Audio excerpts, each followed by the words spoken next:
out here in a new place, a new era of life. You sitting there with the table, bro, interviewing people like you don't even fucking know. Like that's courage, that's hard. Like, let's go caliente because it's caliente. Okay. Caliente. Tyrese? Nah, I'm talking about that. You might be crying about something. Anus and ass cheek. Someone had to cut off her necrotic ass cheek.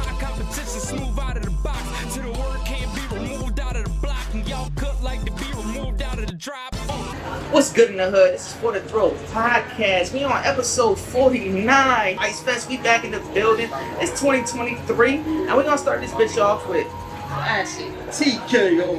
What's going on, man? Since last time we talked, man, much of life been moving, money been moving, bills been moving.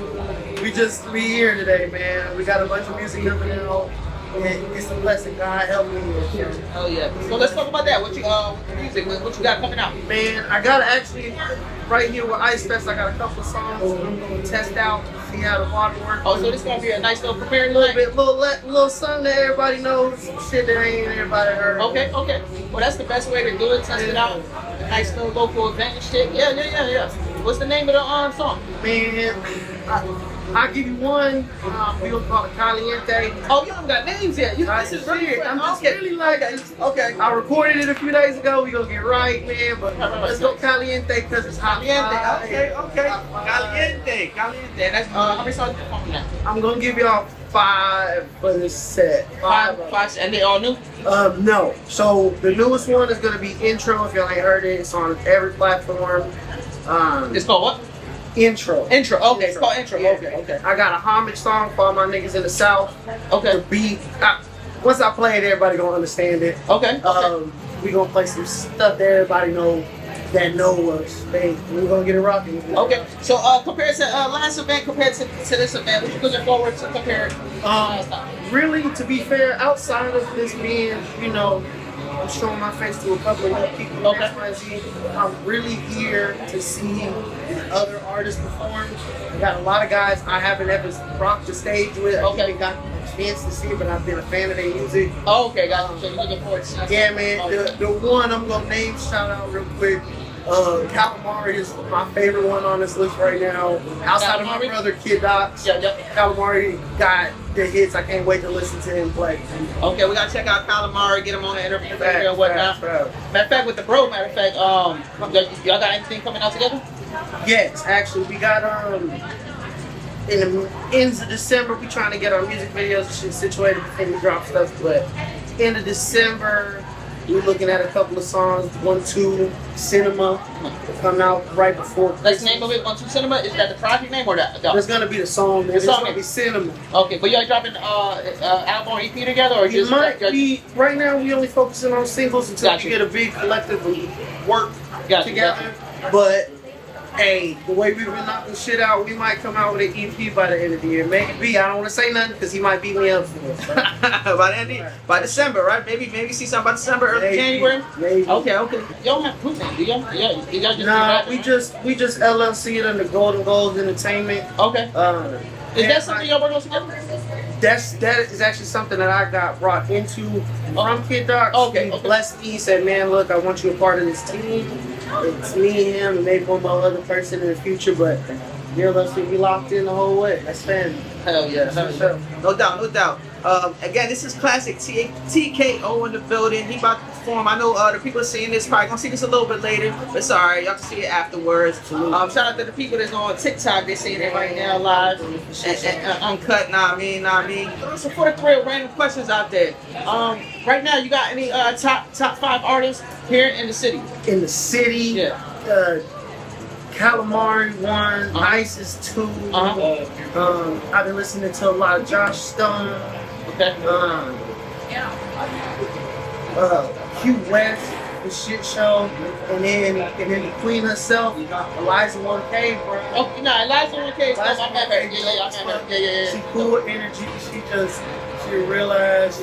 Yeah, I actually met her at her video she just shot with Hypen. It's called Be the Hottest. Yeah, so that's why I met her, because I went over there as a cameo with Hypen, and then I met Alizé 1K. And she gonna perform tonight too, so I can't wait to see it. So that's gonna be dope. So that'd be the top 5? Yeah, for sure. Dope. Now, I know you said something last year, but I want to see if you want to give me the same answer. What's your thrill? It can change. I know it can change. Here, what's your thrill? I don't even really know what I told you last time. My thrill really is putting on for my family, putting on for my team, man. I'm blessed to be in a position where I get to make music and not stress too much about life for real. My thrill is keeping it real and keeping it locked in with my family, making sure my people eat. No, that's dope. That's dope. That's dope. And is there anything you can tell anybody, like anything you've been through that you can get somebody a little motivation, confidence? Hey, no matter what the outcome, no matter what your situation is in life, boy, go get help if you need it. There's a lot of people out here fighting battles that we don't know about, trying to be silent soldiers. It's all right. Even the strongest niggas need a team to help them out to win the championship. You feel me? That's what I do. Check your mental health and shit. Oh yeah, big facts. Well, man, I appreciate you coming on, coming chat with me again, man. Go wreck that stage, man. Do your thing, you heard? I appreciate you, man. For the Thrill Podcast, we always locked in, man. It's a blessing. Anybody shout-outs want to give? Shout out Lolo Jones, my mom Dukes, Kid Docs, forever. That's my family. Shout out Social Ice, my bad. That's family too. He put on for everybody. He's still doing it year after year after year. That man deserves a motherfucking medal. No kidding. That's dope. You already know what time it is. The Thrill Podcast. We got more interviews coming, y'all. Appreciate y'all for tuning in. We're at Ice Fest 2023. Now we got Natalie Nichole in the motherfucking building. I mean, tell me a little bit about yourself. I'm a singer-songwriter, R&B singer. I'm from San Antonio, Texas, so I drove from Dallas. We here to support Ice Fest and Social Ice. Okay. You living in Dallas now? Dallas. Okay. How long you been far from San Antonio? Man, it's been a couple years, probably like 8 years. Okay. So you've been out there for a minute. How's the music scene out there? It's up and down. It has to go. I like to travel a lot, so we were in New York, we've been in Cleveland, San Diego, different places, so I kind of bounce around. Okay, and when you say we, you got a team or? Well, right now we're on tour with DJ Calvin. Oh, DJ who? DJ Calvin, that's Russ's official DJ. Russ, like Russ? And the artist, yes. Oh, okay, that's dope. I fuck with Russ. So you're with him on a daily type? Not on a daily, but we literally are about to go to Atlanta on the 25th. So Okay. In his city. You got that track with him yet? We're gonna work on one. I can't talk too much about it. Oh shit. We might have some first time tea over here. Natalie with Russ. Oh, DJ Calvin. We're gonna wait on the Russ. Oh, okay. She gives too much tea. She said I can't get the Russ tea and the Calvin tea. Yeah, nah, facts. So what type of music you do? I do R&B. Okay. How long you been doing that? Man, I've been doing music since I was 5 years old, but professionally, I was discovered by Nick Cannon when I was like 22. Oh shit. Okay. How that go about? It was pretty interesting. We released a song called Simple on his Incredible Entertainment, and then I was on some tracks with him. And I learned a lot. That's where I met my music manager, and he just kind of taught me the game, and now I do it all. Oh, that's dope. So you still with the manager or no? No, he's more like my consultant now. So okay. I do everything on my own, and like I said, he taught me the ropes, and we do everything. Okay, is it shout out you want to give some? Or? Oh yeah, Tyree Johnson. So you got anything coming out there you looking to push? Well, right now we have an album out called Evolve. Okay, when did that drop? It just dropped in September the 27th. Can you give them like the audience perspective on this project? Yeah, it's a literal evolution of my life. That's the way to get to know me a little bit better. There's features from Little Flip, AJ Hearns, XP Valentine, North Battles. And every song is a story. I'd like to give you my life and give you my heart. That's dope. I see all the features you got. So did you get all these features like yourself? Because you said you do everything yourself. Everything's just you. Yeah. I just asked. Ask and you shall receive. Oh, that's dope. That's dope. What verse is that in the Bible too? I read the Bible. I don't know the Bible. You said you actually super sick. That's lit. It's true. So you got music videos coming out with like any of those Lil Flip we're working on actually this weekend we're gonna shoot a music video for Petty. That's a single that DJ Calvin's pushing right now. Okay. Petty Niggas. Petty Niggas, that drops when? It already dropped. The song, the album song dropped, we just working on the video now. Okay, dope. We're gonna have a whole rollout. Hell yeah. So on this music scene, on your music journey you've been going through, what would you say is the most thing that touched you the most while you were It's people's expression, people's take on their music. It actually affects them. I write music for me therapeutically, and when it works for somebody else too, that's the magic. Big facts. I like that. So what's your goal when it comes to music? Make people feel. Make people feel. Nobody feels anymore. Everybody likes to play it cool and everything. Got no feelings. I like to show my vulnerability. If you could tell anybody out there, like, it could be something that like you're going through, or it could be just something that you stand on, maybe get some motivation to somebody, what would that be? Well, I always have my motto. It's give love, be loved, and be loved, and keep mastering overcoming boundaries. Because no matter what, you're going to come up against things are going to happen, but it's how you respond to it that matters most. Dope. And this is a question I always ask everybody on my podcast. What is your thrill? Anything in life, it could be music, it could be whatever. What is your thrill? I say music. It takes me everywhere. Dope. Takes me everywhere. And you said you traveled. Yes, we're probably working on going out in the country soon, but we've been to New York, we've been to Cleveland, we're going to Miami, Atlanta, we're in San Diego, Oakland, Vegas. We've gone to a lot of places. What's the best place you've been and performed out of state? San Diego was lit. LA was lit. It was like a packed house. It was vibes. What made it lit? The packed house, the venue, what? I would say all of it. The energy, the people, they were really focused on you. They were there to listen to good music. Yeah, it's for the thrill. Random question. Would you ever sign to the Illuminati? No. Nah. Good, fam. We do read the Bible even though we don't know all the scriptures by heart. Appreciate that. Now, so, other than, I know you said you do everything yourself, other than something, you got like anybody that helps you with booking? So you said you're an author as well. Do you, when it comes to that?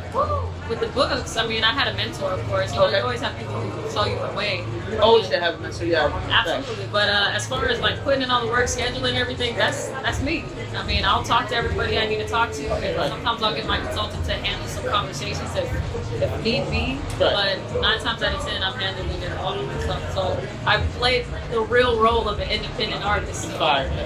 I take on a lot of hats to wear. Thanks. And when it comes to the book, what's the name of the book? It Was God, the Natalie Nichole story. That's the name. It was God? It Was God, the Natalie Nichole story. Give me a little bit more. What's that about? Basically, it's about my life from birth to current, and it talks about all my trials and tribulations. I was molested at a young age. I'm mixed race, and I deal with a lot of racism. Hispanic and black. And, I talk about all my struggles and how I overcame them. So it's inspiring to show people how to get through that difficult. That's dope. And again, that was It Was God. And the name of was it an album or EP? Album. And what's the name of it? 20 songs, Evolve. Oh yeah, 20. Oh, you bringing it back to the. See, I fuck with that. I fuck with artists that drop not just 1, 2, 3. You dropping a whole project. That's dope. Well, make sure y'all go check her out on all platforms. Where? Natalie_moments on Instagram, or you can go natalienichole.com or Google me, Natalie Nichole. Natalie Nichole. Make sure y'all check her out. I appreciate you coming on, checking us out, tuning in. I hope everything goes good with you. Ape Sterling. Tell them about yourself, my boy. Hey, it's your boy Ape Sterling, man. We get Homegrown Entertainment's the record label, Paper Stay Green, the slogan. We got Sooner Than Later just dropped last September 19th. Go stream that on all platforms as well as Long Story Short, dropped last year in October. Man, we here, we doing big things. If you ain't here, I don't know where you at. You know what I'm saying? Ice Fest 2023, we live, man. Hell yeah, Ice Fest 2023. You know what time it is. For your project, you say you dropped it in September? I dropped it in September, my birthday. Okay. September, you said 27? 19. Oh, 19. September 19th, he just dropped this project for his birthday. That makes you what sign? Virgo. Okay. You always win it. Okay, dope. He said here Virgo, that's why he dropped the project. So when it comes down to music, what made you get into the music scene? Originally, bro, I was working with my homeboy from high school. I don't know if anybody know Frito Gang. The twins, we used to record at their house. My homeboy was saying he got into it. Then my homeboy Kenny, he taught me how to make beats. And from there, bro, it ain't a really crazy story, man. I just know that when that music come on, that shit do something to me. So I started making my own beats and shit. Started working and shit. 2023, man, it's a big year. What year you started? 2014. Oh, 2014. Oh, okay. How many projects you dropped since then? 5. Dope. Is it EPs, albums, what? First one, this when SoundCloud was first coming out. I dropped an EP on there. Then I dropped a whole bunch of songs on SoundCloud from that point. And then I came out with my first project in 2020. I make my own beats. Yeah. So I had to work to get the beats right. Them shit sound like ass. Oh, so you're a producer as well? Oh, that's lit. That's lit. Fucking. So you came a long way. You saying from making your beats? Yeah. I started making beats in 2016. Took a hiatus. I was playing football at Howard Payne University, D3 school. I dropped out in 2014. Then took a year off in 2015, went back to school, then started making beats a little bit in 2016.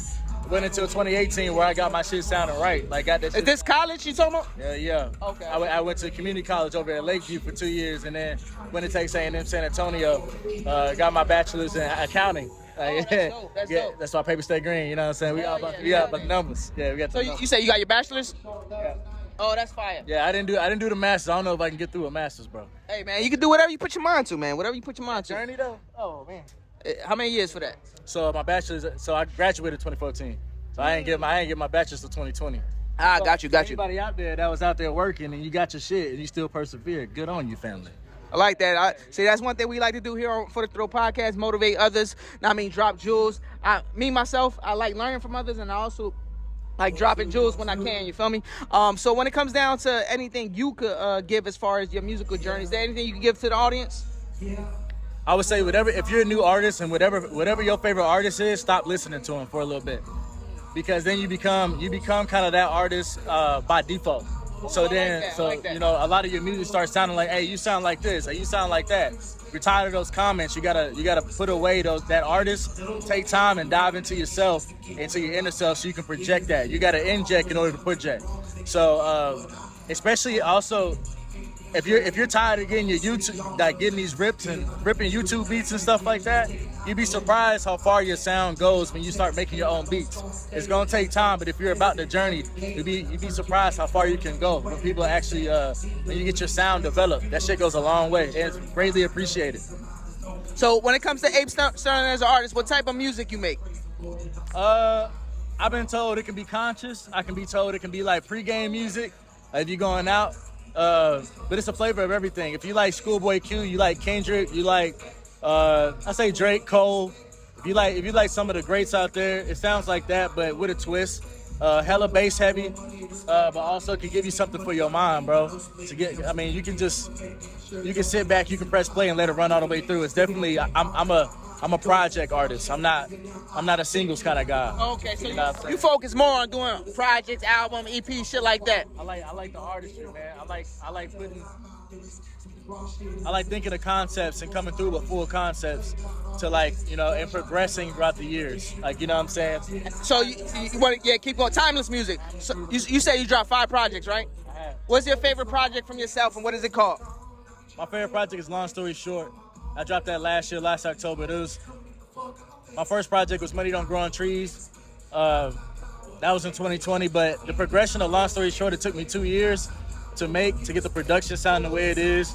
And it just really tells, long story short, from 2015 to now, kind of like all the stories and things I've been through throughout that whole time, and the intricacies in between that and what I was dealing with. And the beats on there are phenomenal, the songs on there are phenomenal. Out of 15 tracks, you get at least 7 that you fuck with that are like smashes, bro. I can hold you. Hell yeah. What do you look for when you listen to music personally? Cadence, flow. Because before, I listen to the song maybe like 2 or 3 times. The first time, like, okay, do you sound good on the beat? Is the beat listenable? Is the song listenable? I ain't trying to fake the funk with you. You know what I'm saying? If it has replay value, really. Second time, I'm listening to what you're saying. And then third time, I'm trying to see if I've replayed. So are you originally from San Antonio? No, my pops was in the military. He was in the Marines. So we came here from California. Oh, Cali. What part? I stayed in Chula Vista for 2 years. San Clemente. Oh, okay. I'm familiar with that part. See, I'm originally from Jersey. I've been out here for 2 years now, but I've been traveling a lot. I don't got no military plans, but I've been on the road. I love it. I love it out here. See, a lot of people be like, why you come out here? But me personally, this is new to me. And where I'm from is a different scene, but I fuck with the scene. So what I usually tell people is Southern hospitality been real to me. I don't know about other people, but to me, Southern hospitality is real. I've seen a lot of just looking at a lot of other cities, like people aren't as nice out here, bro, as they are out here, should I say. But I guess okay, you've been out here for 2 years. What do you like Or how are you seeing the scene? Like, what are the goods and bads about the scene that you see right now? So what do you mean, like as far as music or in general?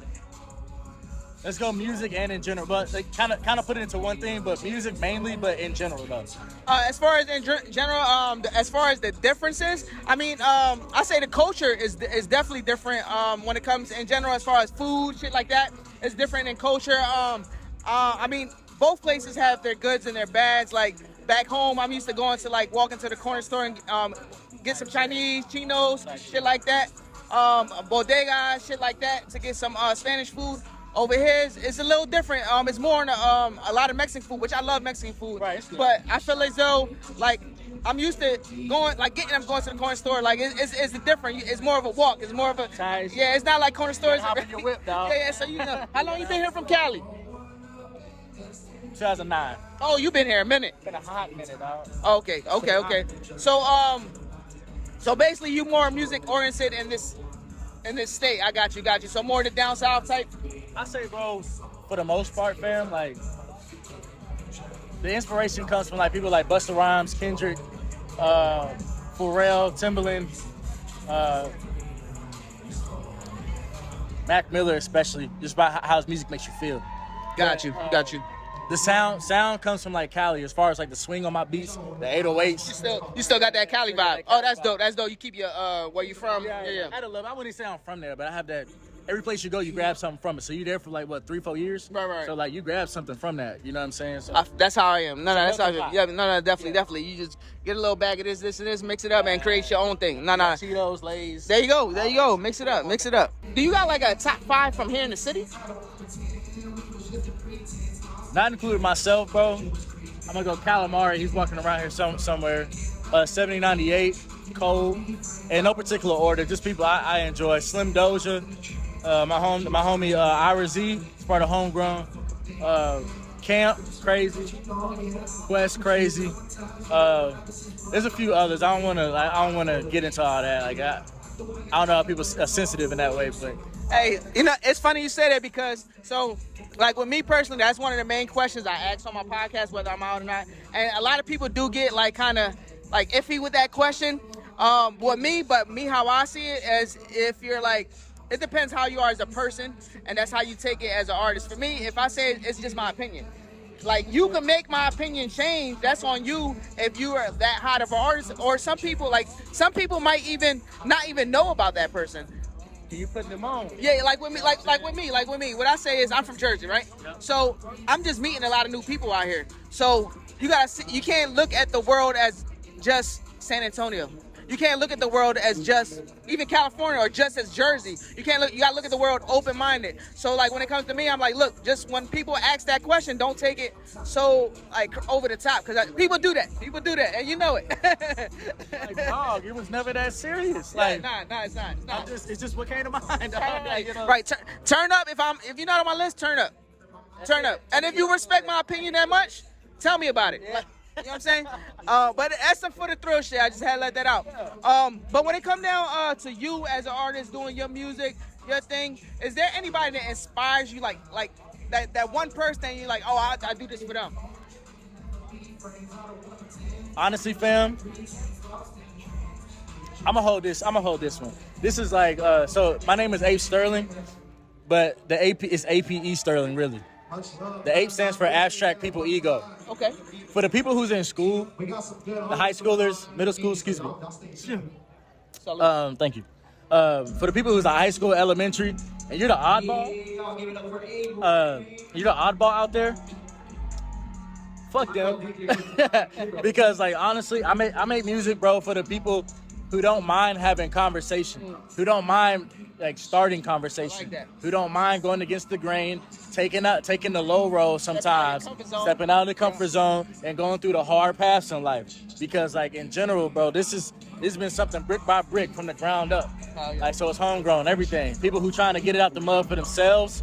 It's really for myself, bro, more than anything, to prove to myself that I was right about what I'm thinking. I respect that. This is a question I usually ask all artists on my podcast or people in general. What is your thrill in life? It could be music, it could be whatever, but what is your personal thrill? Besides music, Anything. It could be whatever. It could be music. It could be whatever. It could be a specific part of music. It could be whatever you want. It's an open question, you know. You know, y'all ain't trying to make everything deep, bro. It's like it's part of my character, fam. Whatever. I don't even give a fuck. We here for it. Yeah, it's honestly, bro. I really enjoy like kicking back and talking to new people and having like just in-depth conversation and picking people's brains and like you know, just like learning about things and you know, getting people's perspective. Like I would have never known you from Jersey and you had that kind of intake or outlook in general. That you were here for 2 years. Like you out here in a new place, a new era of life.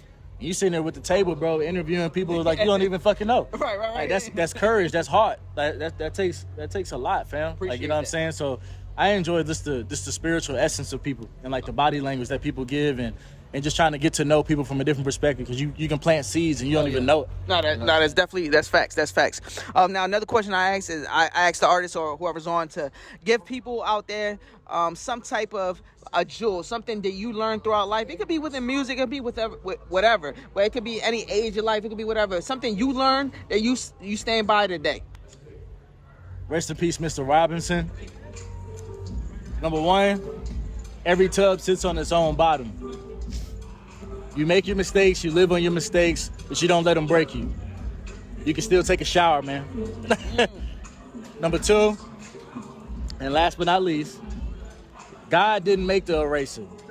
Man made the eraser because man make mistakes. God don't make mistakes. So if you make mistakes, it's okay. As long as they're not fatal, just make mistakes, man, because that's the only way you're going to progress and learn. So don't be afraid to make mistakes. God still loves you and he still forgives you and he's still looking at you, bro. He still got a plan. Execute the plan. Wake up every day. At least try to stay above water because we know how hard it is out here in this time, bro. But keep your head up. Keep trying to strive for something. And reach out to somebody if you need them, for real. Nice. I like that. So this is a random for the thrill question. If you got $1 billion to do what you wanted, you could fucking have your own record label. You don't even need to sign to nobody. You do your own thing. But you gotta join the Illuminati. We do it. Fuck no. Fuck no. But I take that $1 billion and fuck the music and I go travel, homie. And get that shit on camera. You know what I'm saying? Travel the whole world and just get that shit on camera. Busting down some good food and chilling with my wife. Do you think? That's dope. Well, man, I appreciate you coming on the podcast, spitting your thing. Looking forward to hearing your vibes out there and seeing how you work. Definitely send me your projects so I can check it out. Also, I got your social media, so make it in tune with the audience. Make sure y'all check him out. Ape Sterling. Again, this is For the Throat Podcast, MC Thrillz, Ice Fest 2023. Anything you want to say before we dip off? Make sure your paper stay green. Homegrown Entertainment in the motherfucking building. Go stream that Sooner Than Later project. Go stream that Long Story Short. I love you. Peace and love. If I don't see you soon, I see you later. If I don't see you later, I'll see you in a little bit. Hey, you already know what time it is for the thrill, eh? I'm sitting here with Gracie. She's coming to show some love to the podcast. Gracie, tell the audience a little bit about yourself. Yeah, my name is Gracie. My full name is Graciela Simmons. It's whatever. I'm actually here tonight at Paper Tiger to see Sydney Valette, and she passed away. I'm joining a lot of people from the goth scene. And I'm sorry for your loss. You said someone that passed away? No, that's the name of the group. Oh! We already started off crazy for the throat. Oh, okay, so, when are they performing? I'm not sure. Sometime tonight. Okay. Don't got a time slot for them. Well, I think you should definitely get them over here later. So maybe we get them in an interview. But tell us a little bit, because you're a fan of them. Tell us who they are and what made you come to see them. I don't know the artist personally. It would be kind of like you never hearing about Michael Jackson and me telling you I'm here for Michael Jackson. You should get him to come to the interview. And I could never. I don't know anything about them, but she passed away. I know they have made post-punk and gothic rock music, but I know right now they're playing some dark synthy stuff. That's mostly what I'm here for. I really like dark wave, cold wave, and ethereal wave music. And dark electronica is more like what Sydney Valette does. I'm 99% here for him, actually. Gotcha. Okay, 99%. Have you been to this venue before, or have you seen them perform previously, or just was this over social media or what? Never. I've never been to this venue, and I have not seen She Passed Away or Sydney Valette in person until today, so I'm wicked excited. Nice.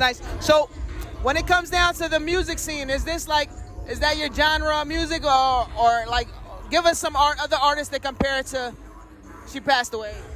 So, I enjoy mini scenes. I also take part in the metal scene as well. I just got done. Yes, I just got done seeing Shinedown and Papa Roach at the Freeman Coliseum. Oh, okay. But they're more like hard rock. They can be a number of things. You know what I mean? But I've been. You know, she passed away. Sydney Valette, I would say, is right there with everybody else. I'm kind of on the spot, so I'm a bit nervous. But artists that I also enjoy would be Lena Aspera. I like Boy Harsher. I like Lebanon Hanover. I love all those. To be a little stereotypical, my favorite gothic rock group I know is Sisters of Mercy. So I love them. They're so good. Dope. That's dope. That's dope. So what made you come talk to us on the podcast today? Well, my feet were kind of getting tired wearing these heels. I'm not gonna lie. I mean, they're. Oh, you just needed a chair. I needed this. So whatever, sure. Gotcha. Well, I mean, I hope you definitely enjoy the show. Usually I ask people this question on the show, everyone that comes on. What is your thrill? It could be in life, it could be in whatever. What is your personal thrill? What is my thrill? You know, I'm not exactly sure. Right now, I'm in my growth era. It could be in anything. So your growth? Yeah, I really like, you know what I mean? I love learning and adding value to myself. Right now, I just am discovering things about my faith. I learned that I'm a Christian very recently, and so that's a lot. That's pretty thrilling, adding to myself and giving back to others. Well, okay, so you just learned that you're a Christian. Yeah. How did you learn that? Well, I had a boss that I didn't really like at an old job that I used to work at. But one thing that I would always ask him after he would get back from church was, what did you learn in the sermon today? And he would tell me things that, you know, everybody knows that a church would say. But one day he came back and he said, well, my pastor taught a sermon today that was about belief in God, and that all you need to believe is just to open your mind and choose to believe, and he'll come to you. So I asked him to come to me one night when I was really struggling, and I felt an overwhelming feeling of love. I don't know. I just chose to believe that night, and I'm not trying to push it on anything, but you asked me my thrill, and it's pretty cool. I respect that. That's an answer I wasn't expecting, so it's even better. So, because I think perception, because you said you're goth, right? Yeah. I think most people wouldn't think that golf and Christianity wouldn't mix, but I believe you could prove that otherwise. Can we talk about that? Yeah, I'm sure there are a lot of misconceptions about the goth scene. First and foremost, okay, let me set it like this. When you think of an emo, what kind of music do you think of? When you hear emo, what do you think of? Synth music. You think of what? Emo music. I hear synth music, more dark, rock, dark, yeah. You think of, yes, and that's absolutely validating. A lot of people would think of screamo. A lot of people would think of you mean actual bands? Yes. Yeah, just like genres of music. When you think of metalheads, you think of metal. When you think of rappers, you think of rap. Simple as that. When people hear the word goth, they should hear gothic rock. It's the same shit. It's in a musical subculture. So it has its basis in music and an aesthetic that follows that. It has nothing really to do. So it doesn't mean that you worship Satan, right? Absolutely not. There's whole goth bands dedicated to Christ. That is no, I'm so glad you came on to talk about this, because there's a whole world out there that thinks that, and I'm pretty sure you're sure of that. I've come across that. Yeah. Talk about that.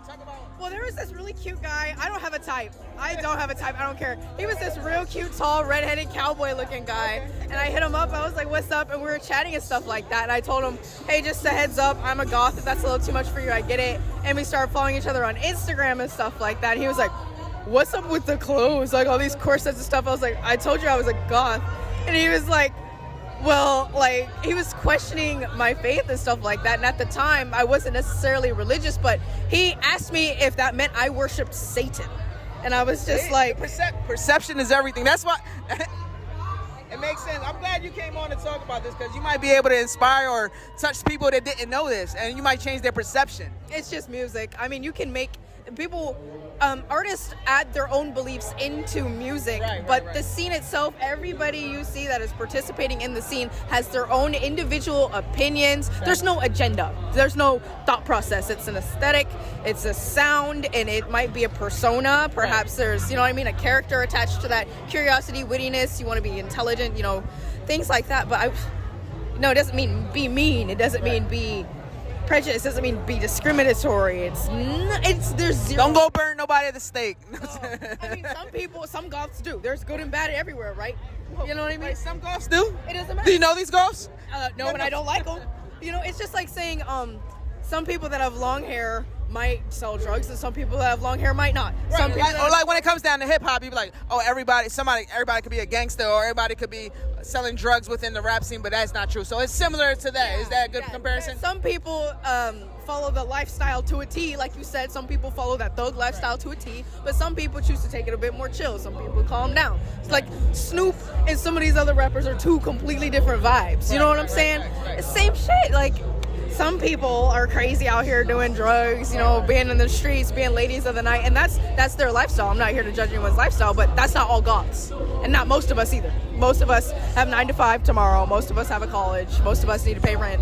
You know, it's just a look and a music scene. Right. This is music. This is fun. This is what you like to do. Just like everyone else likes to do their thing. I'm glad you really explained that. Like I think you actually could change people's perceptions. Even in this little quick interview, that's something that could change a lot of minds. Just because of what you said and what my perception of what it could be. But that's dope. So how long you've been into golf music? Maybe 4 or 5 years, maybe 6. I don't exactly recall, but yeah. Are you in college right now? Yeah. Do you mind if I ask how old are you? No, I'm 21. Okay. So what are you going to school for? Histologic technologies, lab work. Lab work? Okay. Tell us about that. I'm basically studying the tissues of the body on a microscopic level, and histology. The technician part that I'm learning is how to take that weird mole on your hand. He doesn't have a weird mole. I'm just using an example. How to take that weird mole on your hand and turn it into a slide for a pathologist to tell you if it's pathological or not. Is this cancer, or is this just a weird mole on your hand? I'm the one who processes that piece of flesh into something. Someone could diagnose you into something. That sounds like a very interesting job, and it sounds like it can help someone one day, right? So what made you get into that? When? What made you get into that? Well, I was actually doing nursing for a long time, but when I was an intern doing the nursing stuff, they decided to give us a clinical where we toured the entire hospital, just so we knew, we were like in high school, just so we knew that there wasn't just fucking doctors and nurses, there was other things going on in there. So they took us into the lab where the phlebotomists were, the pathologists were, and the histologists were. And we went into the corner, and it was all this nerdy stuff. I've always loved microscopes since I was a little kid, and I was like, oh my god, this, oh my god, this, oh my god, this. And they're like, yep, this is the place you do it. And then someone turned around, brought in a big old smelly white bucket out, and everyone, the lady who was showing me about the room had a mortified look on her face. And the guy who brought in the bucket said, have fun with this one. Oh shit. And we all huddled around it, and she opened it, and it was somebody's grandma's ubiquitous butt cheek ulcer. What the fuck? Wait, what? Yeah, someone didn't roll their grandma after 4 hours, and her bed sores had rotted to the bone, and the doctor had to cut off her ass cheek. I'm not kidding, I saw anus and ass cheek. Someone had to cut off her necrotic ass cheek and put it in the bucket for processing, tissue processing. That's fucking crazy. And I knew at that moment that shit was for me. oh, that's the moment we are cutting this clip, and we are saving this clip. That's gonna go viral. No, but that's. How about this? At work, at school, like, are you like? Would they be able to tell if you're a goth? Well, they can. We did like an iceberg, and I introduced myself as a goth. But we can wear, for the most part, whatever. But we're meant to wear scrubs, so it's not like I'm decked out. It kind of gets. That's what I'm saying. Just as perception, or as at first glance, would they not tell? They couldn't. No. Yeah, they did. Gotcha. I wear Halloween scrubs all year round, so I'm sure they would think something. Oh, you were. Gotcha. Okay, so one thing I also like to do on here is ask anyone that's on the podcast to give a little bit of motivation or anything to someone, to maybe something you went through in your life that maybe you could give something to somebody and cheer them up. All I've got to say is, don't let yourself get in the way. I know that life appears, there's so many setbacks. People are influencing. You want to turn your life and change it in this way or that way, but just make the moves. Take baby steps to do something. Even if you change your mind, always do something to pull yourself forward. It doesn't matter what it is. Just go forward. Always. Don't sit and wait. Do something forward for tomorrow. I like that. Random question. Will you join the Illuminati for $1 million? Join the Illuminati for $1 million? Yeah, I would join it for a wink and a smile. I mean, no one's going to invite you to the Illuminati. Illuminati is so cool. They the gang. They the top. You kidding me? They're not just going to be like, hey, you want $1 million to join us? They would just look at you like this and your ass would fly. You want to be in the Illuminati. You want to? I wouldn't. You're at the top. I had people that said they wouldn't be. Oh, because they don't know what they're missing. They don't know what they're missing. You don't know what Is it perception again, like the golf thing? It's just an opinion. I don't know. No, I'm saying, do you think it's like the way people look at, like what we was talking about earlier, golf, and maybe look at the Illuminati, but it's really not what people think? Yeah, people fear the unknown, and that's very rational. But be aware that you're afraid of it because you don't know it. Well, you know what? Gracie, for short of your long name, if you want to say it again. But I appreciate you coming on, giving your take, and also sharing with the people that you can be a golf and a Christian. And make sure y'all follow her on her social media platforms. What was that again? Enigma Eclipse. Follow her, show her love.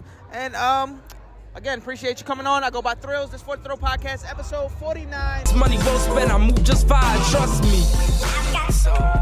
So much work for y'all. You know what I'm saying? But bro, I've been opening up for fucking everybody that come in San Antonio, man. You know How that feel? that shit is, man. It's a dream come true, man. What inspires me the most is just every time I make a song, I go to my son and play it for him. Like, what you think? I don't even know. They don't I ain't fucking scared of nobody, bro. I ain't scared of nobody. So that's top 5 San Antonio then? Nah. You dropping too much tea. All right, shout out 50 Cent as well. You know what I'm saying? We appreciate it. You got eyes on us, you know what I'm saying? What's good in the hood, y'all? I go by MC Thrillz. I got another artist in the building. He goes by Kxrae. Kxrae, tell the people a little bit about yourself. Hey, what's up? I'm Kxrae. I'm from Arkansas. Shit, hey, we just be chilling. I don't fuck with nobody. My vibe is always nice. If you fuck with me, I fuck with you. But most of the time, you know, I'm a Gemini, so, you know, I don't really fuck with you no ways. But it really be love at the end of the day most of the time, you know. Hell yeah. So, what brought you here to Ice Fest 2023? Bro, just shoot my shot, nigga. Put my shot out there and working and vibing with the people and the people fucking with you. That's Networking.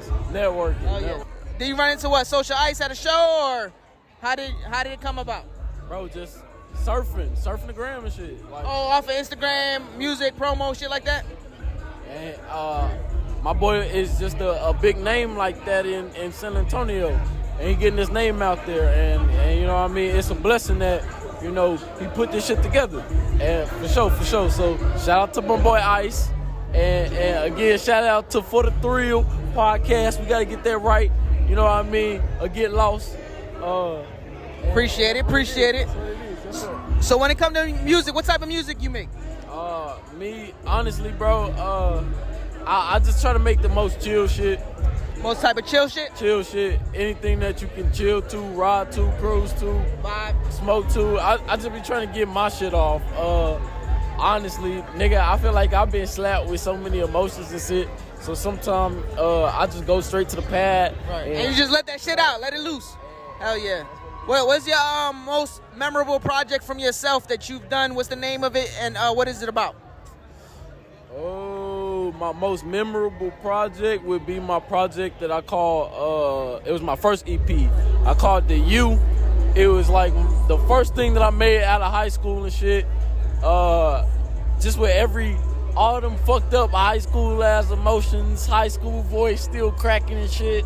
Ain't got that much hair on your chest, on your face, so like, but just letting them raw ass emotions out where it's like just coming from the ghetto and poverty, and I feel like that was when poverty was a lot fresher. So nigga, I stab your ass then, but now I'm willing to meditate with you and talk to you, but I still stab you, but I'm willing to talk to you and shit. It's funny you say that, like meditating still. So I got a thing where I always say like now that I've grown and become more mature, I would say. Some people like to be humble. Some people like to be a savage, but I say you could be a humble savage. You could be both. You could be like you said, respect others, they respect you type shit. But also, if someone crosses you the wrong way, you can also be that savage and be humble at the same time. Absolutely. So when it comes down to your music, when you let out emotion, how does that come about? Is there like a certain artist that you listen to, or is it something that you just pull from within you? How does that work? Bro, I listen to James Brown, bro. James Brown. Like I listen to fucking what's that woman's name? Heather. You know Heather Headley? No. Tell me about that. I listen to you said Heather who? Heather Head. Nah, I don't know who that is. I don't fuck with this shit, bro. Like I really don't. Like I just be here, bro. I'm not. Great. So what made you turn in from like? Do you also sing and shit too, or?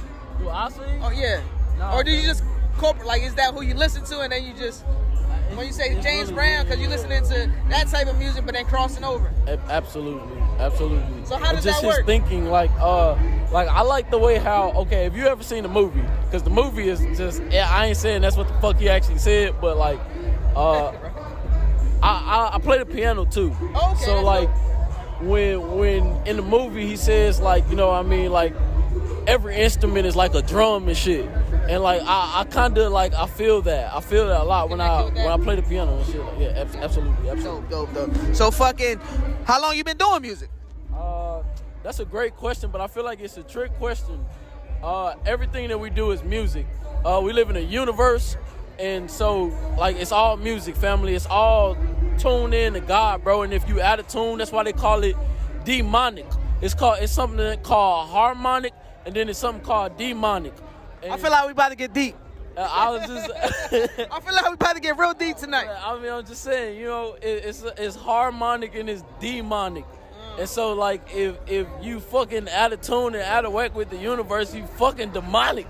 Well, see, I seen a couple, like, fucking shit where artists, like Kanye, he was saying how the frequencies of how they make certain music is to do certain things to the person spiritually.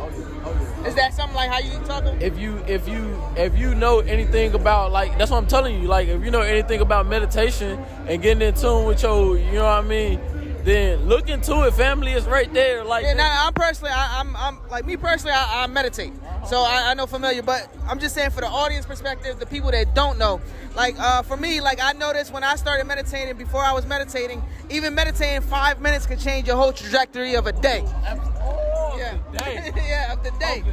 Even 5 minutes. And like I said this before, but like people that don't meditate, even just try it for 5 minutes. 5 minutes of meditation can change your life a day. How about you? How often you meditate? Every day. Yeah. Morning. I try to get one in at nighttime, but morning for sure. Shit, this whole conversation talking about meditation, but yeah. But morning for sure, bro. And you know, with the prayers and all that, yeah. So when you say prayers and you say God, what is your culture, religion, beliefs? How does that come in play? That's good, man. I really just try to be in my spirituality, but if we just speaking facts, I feel like, you know what I mean, what Kanye said, you know what I mean, we fucking Jews, nigga. So what's your goal in this music scene? My goal is just to be myself and make as many friends as I can, even though I know that I'll probably make $1 million before I ever make a friend. So, yeah. I mean, yeah. Damn, I'll make $1 million before I make a friend. I like that. Is that something you heard, or is something you just coming up with? That's just life, man. That's just life. Off the dome type shit. Okay, that's lit. Do you freestyle?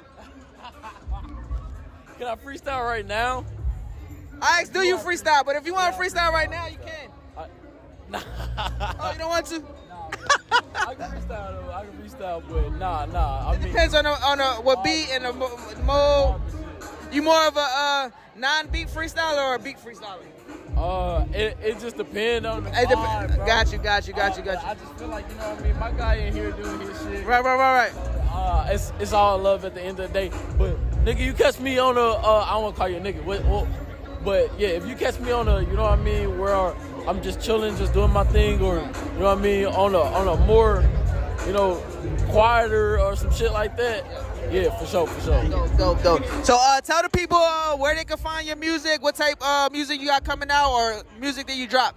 Bro, so I am looking to drop just the most artistic shit, and I'm looking to keep going above sonically than my last shit. But you can find my music on all platforms right now at I am Kxrae. And yeah, you know what I mean. I work with most everybody. If your paper right, you know, don't work with me if your paper not right, because I don't want to work with you. But I just feel like we all got to be artists and businessmen at the same time, and that's all it is. So nah, definitely. You got any any music accomplishments that you feel that you want to express, or any artists that you featured on that you feel as though like was big projects? Artists that I feel like that I work with. Well, last year I did a bunch of projects with. Honestly, I've been in touch with a lot of different artists. I'm not really allowed to talk about it and shit like that, but it's been work. I did a project with Father. I don't know if you know who that is. You said Father? Yeah, I worked with. I'm not sure who that is. Yeah, I was on the show. Oh, it's okay. But he brought out some people, but I did a show with him last year and shit like that. From here in Texas? Nah, he from Atlanta and shit. Oh, but he had a show. He big. Yeah. Oh, okay. He got a name. He got a name and shit. Got you. But I mean, yeah. But I just feel like at the same time, you know, it still gotta be just a medium, bro, where we can meet each other. And yeah, absolutely. I don't feel like, you know, everything gotta be about the money. But no, it definitely needs to be about money, and especially in this day and age where our culture is already being, you know what I mean, taken hostage. I just feel like if we're gonna share, you know what I mean, let's share everything that we got, and that's all it is. And if you want my culture, I want some of your culture. But and that's Put something in the pot. That's all it is. Give me your top 5 local artists in San Antonio. Oh, you trying to get me smacked out here. You know how many times I asked that question? People answer it, man. It's your opinion. In San Antonio? San Antonio. God, Kxrae, and Kxrae. Craig Mack? Kxrae. Oh, Kxrae. Damn, so it's like Dylan. Damn, you pulled that from the Dylan book. Yeah, it's fucking. He don't want to give his opinion on his top 5, y'all. He got something in there, but he don't want to give it. He being politically correct right now. I respect it though. Some people get their opinion, some people don't. Maybe next time on the next interview, you give me your top 5. But do you got like industry, mainstream top 5? Mainstream, all right, I'll fuck with that. All right. Right, yeah, I know you can. It's not like they gonna come at you, right? They don't even know. They don't. I ain't fucking scared of nobody, bro. I ain't scared of nobody. So with that top 5 San Antonio then? Nah. Nah, the industry. In the industry, bro. In the industry. Is this of all time or is this of like what are we doing? It could be whatever you feel. All time. It could be dead. It could be alive. However you feel. Is this? It could be like. You could Is be this rap? What are we doing? No, that's why I said music in general. Dang, that's big. As an artist. Dang. Okay. It don't gotta be specific order either. Okay, Michael Jackson, R. Kelly, Prince. That's 3. James Brown. And Heather? No. Oh, the 5th one. Oh, you gotta think on that 5th one. Hey, bro. That 5th one, man. Oh, that 5th one. Dang, bro. Probably Pac. Or Pac or Biggie. Oh, Pac or Biggie? I'm gonna say Pac. Oh, Pac for the 5th one. Okay. Dope. All right, so usually. Huh? That was a deep one. Yeah. I mean, that's usually a question I ask to the artist. I usually ask, whatever city I'm in, depending on what's going on. But like I said, it's for the thrill. Everything's off the fly. Just keep it going. Is there any gems or jewels you could drop? Maybe something in your life. It could be in the past. It could be recently. Something that you stand by that maybe you could tell the audience. Maybe it'll motivate them, inspire them. It could be something that could touch them. Meditate. Meditate. I agree. That's meditate, especially if you never meditated. As far as when it comes down to the music scene, have you performed anywhere else other than in Texas? Shit. Have I? No. Actually, no. I don't. Do you plan on it?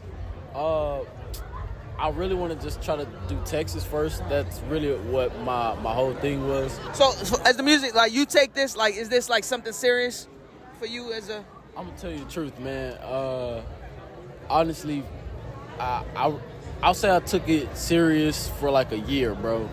And then literally I was getting ready to gear up, and then like life just changed and shit like that, and you know what I mean? So I took a hiatus, and you know what I mean?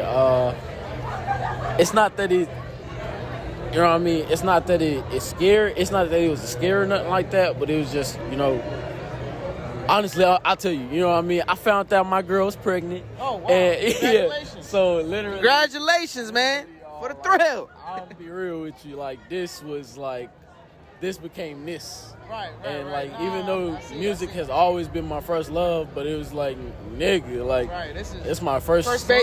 Oh, yeah. So, my first child. Oh, first child in general. Okay. Yeah, so it's like, bro, like, I ain't finna lie to nobody. That shit, it definitely, Change your life. Yeah, it changes your whole perspective. When is the baby due? In like a week. Oh, damn, in a week. This shit probably gonna drop after that, but damn, congratulations, man. I hope the best for you, your family, your baby. I mean, that's big news. And I understand how that could change from music to this. Yeah. And I understand also why you need to get your money off the music, because you got to feed somebody other than yourself now. I respect that. So is there anything you want to tell the audience before we dip off? Meditate. I knew he was going to say that again. Meditate. If this was one of my actual, because usually I have, like, when I interview a person, it'd probably be like an hour long. I named the episodes. This episode would have probably been called Meditate. Well, again, this is For the Thrill Podcast, episode 49. MC Thrillz sitting here with Kxrae. Hey, shout out to Ice Fest. Shout out to For the Thrill Podcast. I'm Kxrae. Hey, fuck with me online. I'm on Instagram, all that good shit. I'm getting my TikTok together. My family just put me on and shit. He told me I gotta get my shit together or y'all ain't gonna fuck with me. So I'm here. Get your shit together. And y'all get y'all shit together and meditate. Huh? For the thrill. You already know what time it is. Appreciate you, man. Good shit, man. Good shit. I got Mr. Perfect in the building, another artist that did his thing on stage on Ice Fest 2023. Mr. Perfect, tell the people that don't know about you a little bit about yourself.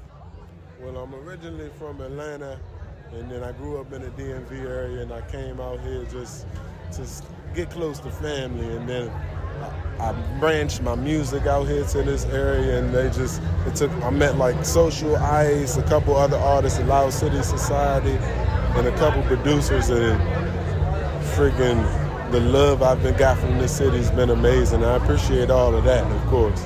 No, that's dope. That's dope.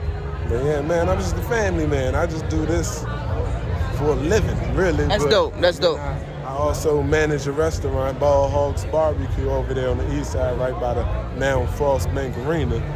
Oh shit! I was just there for the first time for High Strung's music video. Oh yeah, you was there. Yeah. I do remember you now. Small world. Yeah. So that's dope. Okay, that's dope. Now I feel like I did see you. I had to see you. Now, right. Nah, that's dope. Well, again, for like the people that don't really know, like you said, you from ATL. How long you been out here? Right now, it's going on 3 years now. 3 years. And even like speaking of High Strung, that's one of my men. High Strung dope. I used to curate events. I got him for one of my Valentine's Day show, like I think 2 years ago. It was amazing. He brought the dances in, all that stuff. Turned up. Heck yeah. Shout out High Strung. High Strung is He definitely hospitable. So like me, I'm not from here either. I'm from Jersey. I've been out here 2 years now, and I one thing I say is Southern hospitality been real to me. It's definitely been real to me. How's your experience been with Southern hospitality? Sure. Well, I'm originally from Atlanta, so I got that. Oh, right. So yeah, that's right. Yeah. And then living in the so city. So it's similar in ATL. Like living in the city in DC and New Jersey, New York, all that is a lot different. That's a different environment. So I grew up in that side too, and I seen that.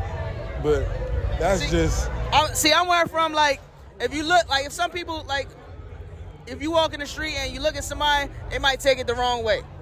Which is stupid. You look at them there and say, hi, what's up, how you doing? Exactly. When I came out here, I'm like, oh. Start a conversation. Hey, what you do, buddy? You do music? Let me get your Instagram.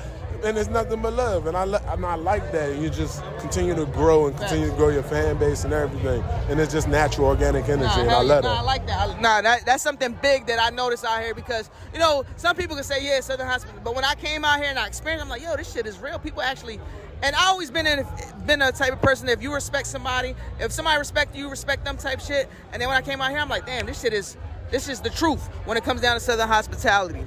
So when it comes down to your music, do you feel as though like you make music like as an Atlanta artist, or are you like what type of artist are you? I feel like my music comes from a lot of different artists that inspired me over the years, of course, like the Wu-Tang, the J. Cole, all the Atlanta artists growing up, and then like Wale's in DC. I've actually worked with him at time to time back in the day. And just even West Coast artists and West Coast music, this Texas music, everything that I've listened to collectively. You bring it in that collective. But my music really is, I like to bring a message to the people, touch people.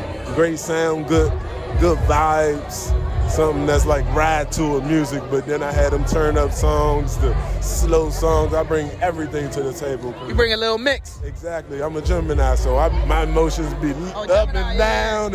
Exactly. So who inspires you to do what you do? Whether it's an artist, whether it's a family member, whether it's a friend, who inspires you to make the music you make? What inspires me the most is just every time I make a song, I go to my son and play it for him. Like, what you think? I like that, Dad. How old's your son? He's 10 now, so he like know the world. He like since he was young, he got a sense of everything. He's very lit, very fucking little genius for real. That's dope. How many kids you got? One in the P. You said one in the P. You got one coming? One in the P. Like, nah, I got two. Oh, okay. The other one must be young. Got you. Dope. So when it comes to you as an artist, who would you consider yourself to be as an artist? Like, what type of music you make specifically? Is it rap, hip hop, what? It's hip hop rap with a conscious music with like some of my songs. I come with that New York Minnie the Butcher, in your face, straight bars type style. I like all bars, lyrics. Like it just depends, but I'm definitely a lyricist to the T for real. Okay. I like to listen to lyrics. Okay. It's about the penmanship. Okay. I definitely gotta listen to your shit then, because that's what I look for in music. I mean, the beat could be hot, but I gotta hear the words. Some people can't even hear the words. I gotta hear the words. You know what I'm saying? Is that how you are? Touch your soul, inspire somebody, change somebody's life. Exactly. Like that mental health, but not really mental health rap, but just those slight messages within real life stories. So you say more on the conscious rap side? Yeah, more on the conscious rap side. And how long you been doing this? Shit, I'm over 10 years with it now. 10 years, okay. What made you pick up that pen? I always been a writer. My dad, he's a educator. He was an English teacher, and then he became a principal, and then all this for the school system. So my dad always was reading, write. So even now I'm writing movies. We're working on movies right now with my man Street. Oh, you're working on movies right? Oh, that's dope. We're doing everything in the city. So who, you and your pops? Nah, that's me and my man Streets over there at Ball Hogs. Oh, okay. That's lit. Y'all got anything out right now? We're working on one right now. Okay, we got we got to expect the date? Let's give it 1-2 years. 1 to 2 years. Nah. Full market. Masterpiece takes progress. Right. Little by little. So what's your goal in the city right now? My goal in the city is just connect with these artists, make the city grow as a whole, because that's how you get those labels and everything here, when not just one, when they see like, oh wow, this whole city is doing something crazy right now. Let's tap into that. Let's get this money.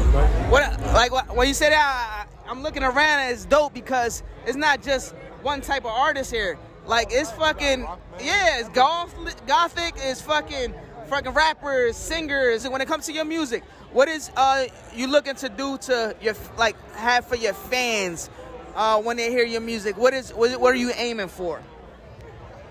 Just for them to be inspired, just to make their day brighter if they listen to me, if they hear my sound. Just be like, oh, hell yeah, like that. And then they just put him on repeat now, or let me hear this song now. Just go through the discography, because I'm like 4 albums in, so. Oh, 4 albums, that's dope, that's dope. I've just finished another project that I'm about to release sometime this year.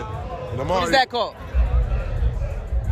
No name yet? You still working on a name? I'm going back and forth between some names, so I don't want to throw it out there yet. Gotcha. What's this project about? Basically, this project is about experiences and messages of self-growth and just coming about yourself and building yourself up. Just different. On your grown man shit. Yeah. Hell yeah. But it's like a transition. I got some rap stuff in there, and then the back end of the album, y'all stay tuned for that back end. Okay. Make sure you send me that. So usually a question I ask on my podcast, it could be in life, it could be in music, it could be in whatever. What is your thrill? What is my thrill? That is a great question. Life is my thrill. Life. Just living it every day, just enjoying it, being one with myself, and as my motto is, being the perfect me. Being the perfect me. So that's a part of being the perfect me, Mr. Perfect. I like that. Can you give me since you've been out here in San Antonio, your top 5 San Antonio artists? Top 5 San Antonio artists. Diversity.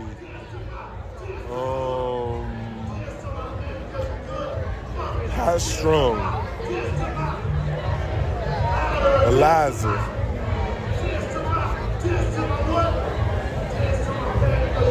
Myself. We got 4. Where we at with it? You're looking around now like, who the 5th, huh? So, Ote.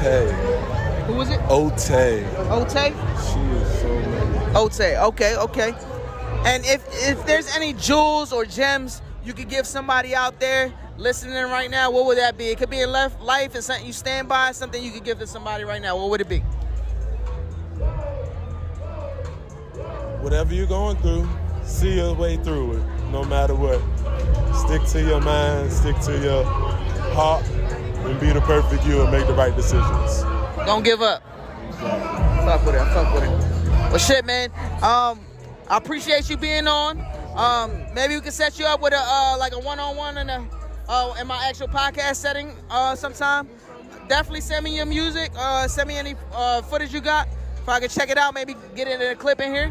Fans, they can follow me at @BeThePerfect_. Oh yeah, tell them. Let them know they can follow me at @BeThePerfect_you. BETHE perfect _ and just the you. That's on all media? Okay, and is there anything you want to tell them before you sign off? That's all I got. Save the rest for next time, right? Exactly. We'll give them an extended version. Right. Again, I appreciate y'all. Appreciate you for being on. It's For The Thrill Podcast, episode 49. Fucking Ice Fest 2023. We're here with Mr. Perfect. Shout out Social Ice, baby. What's good in the hood? I appreciate y'all for tuning in. Now, I mean, we had slight technical difficulty, but we back in the scene. And we got Katana. It is a cut in the front. Yeah. Oh, okay. Because I'm like, Tano or Katana. Yeah. Got you, Tana. So Tana gonna finish what he was talking about when it comes down to his goals and his rap shit, his music shit. Oh, yeah. Yeah, man, I just really want to do this for my people, man. Like, cause I know at the end of the day, I'm gonna do this shit. I'm gonna do it. It's not a question. I can look you in your eyes and tell you that, man. I'm gonna do this shit. This gonna happen. But it's just like, why do this shit alone? You see what I'm saying? I bumped into people like Darius, you feel me, and other people that I fuck with that showed me real love from the beginning, bro.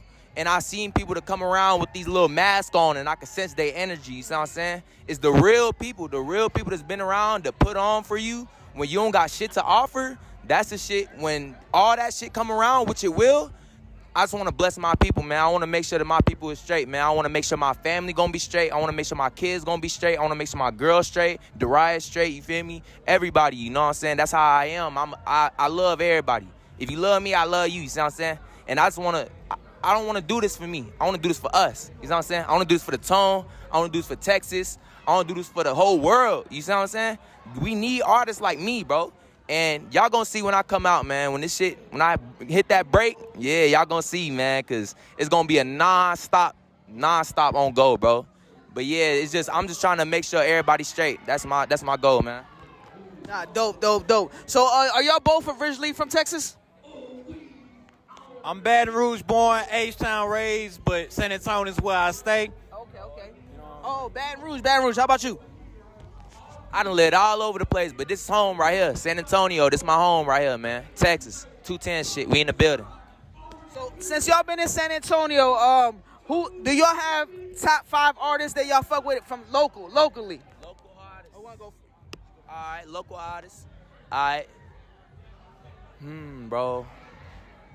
It's a lot of local talent out here, man, but it just takes that push. It takes who really got, like, the push to do this shit, man. And that's what I fuck with. Shout out Average Kid. That's my boy. We was just in the stew cooking up. You know what I'm saying? That's my boy. I fuck with him hard. Shout out Bane World. He been here from the jump. Literally, I released my first ever song on all platforms with him. You feel me? So that was something special to me.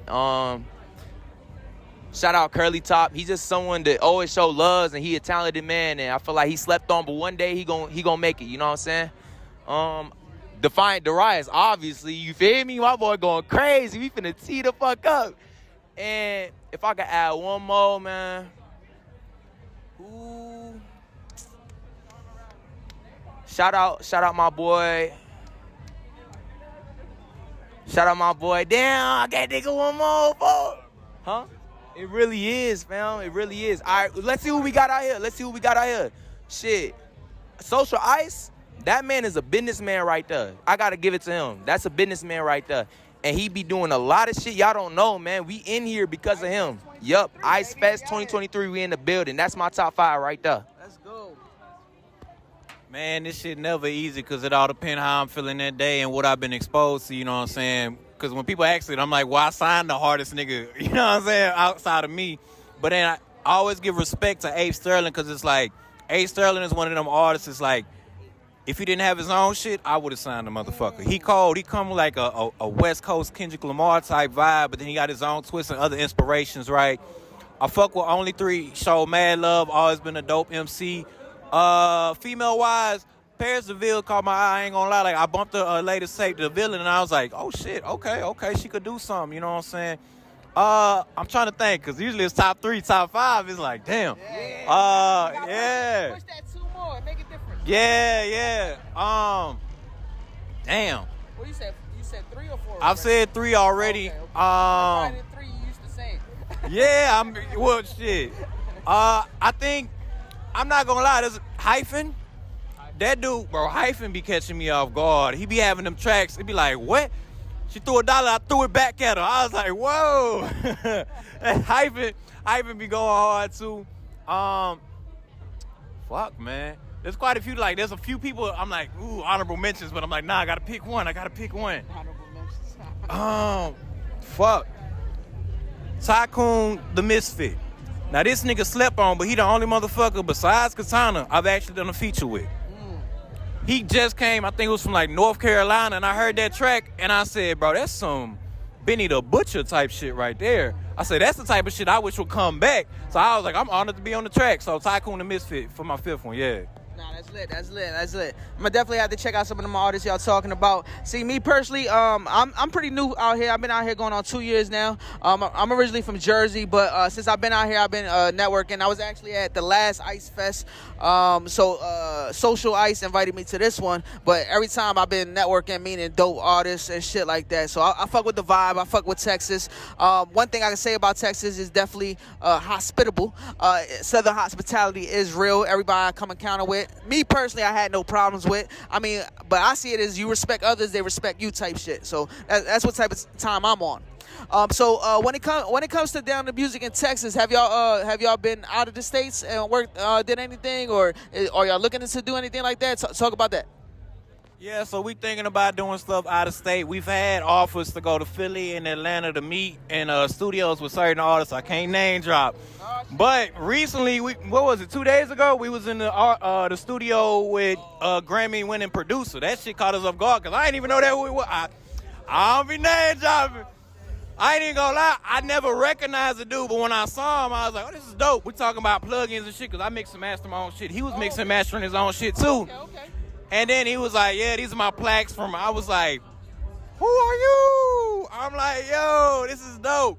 Because it's like, bro, at the end of the day, be a good fucking person. It's not hard. Like, like you say, respect others, you know what I'm saying? Don't fuck with me and I won't fuck with you.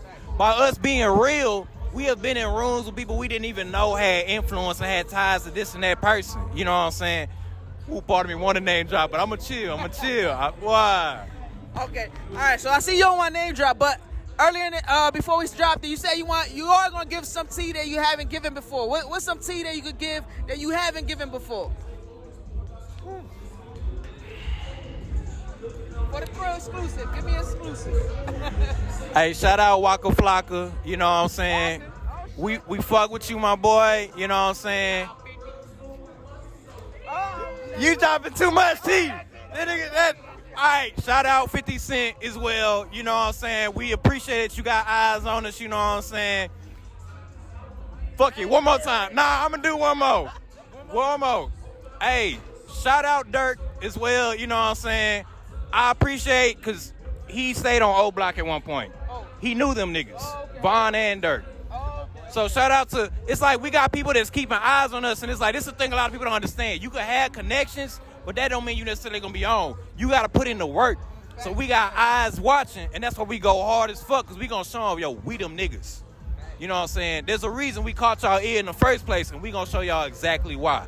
Illustrate Records, you know what I'm saying? Hell yeah, hell yeah. Now I'm gonna ask y'all something that I usually ask people on the podcast. It could be individually, it could be within music, but I want y'all both to answer this question. It could be in life. What is y'all thrill? What is your thrill? That's a hard question. There's a lot of thrills, you know what I'm saying? It's like, I think my love for people is what always driven me, to see smiles on people's face and shit, you know what I'm saying? Because it's like a lot of the shit I do is driven by love. Like, if you listen to my music, some people be like, oh, it's violence. No, motherfucker, it's self-defense. Every time I've hit somebody or done some other things, I was protecting somebody. When I was in the military, I was protecting folk. That's what I do at the end of the day. You're welcome. So it's like, I'm driven by love. That's a thrill for me right there, you know what I'm saying? It keeps me going forward. Hell yeah. And what is your thrill? My thrill in life in general is just feeling alive, man. It's a lot of things that you can get stuck in a loop, it feels like. You know what I'm saying? It feels like every day is the same, or every day is just, there's nothing else spicing it up. You know what I'm saying? I love when there's something else that comes around. It's just like, damn, a fresher breath of air. You know what I'm saying? Like, it's like, it just be different, man. I hate feeling like I'm stuck in the loop, and when I get stuck like that, I be in my head a lot, and I be thinking like some really fucked up shit. So, you know what I'm saying? I love popping out shit like this, you know what I'm saying? Showcasing my talent out here and meeting people like you and doing shit like this, you feel me? That's my thrill. That's what I love doing, and I'm just glad that I'm gonna be able to do this for the rest of my life, man. This is what's up. I love this. Respect that. Now, what is something, like usually I like to drop jewels on this podcast. Well, I like to learn from other artists. I like to give jewels. But what's some jewels y'all could give to the audience looking in? It could be anything. There's this acronym I created in high school, and it kind of stuck with me. I don't know what the fuck inspired it, but I call it pigs. Avoid pigs. People who are power hungry, ignorant, greedy, and sex driven. Them motherfuckers ain't got nothing good for you. You know what I'm saying? They might be popping or something right now, but it's those flaws that lead to their downfall. You know what I'm saying? Like, my name is Darius, right? And a lot of people be like, why do you say Darius and not Darius? Darius means he who was rich and king-like. That's cool. Historically, though, rich kings ain't always been the best people.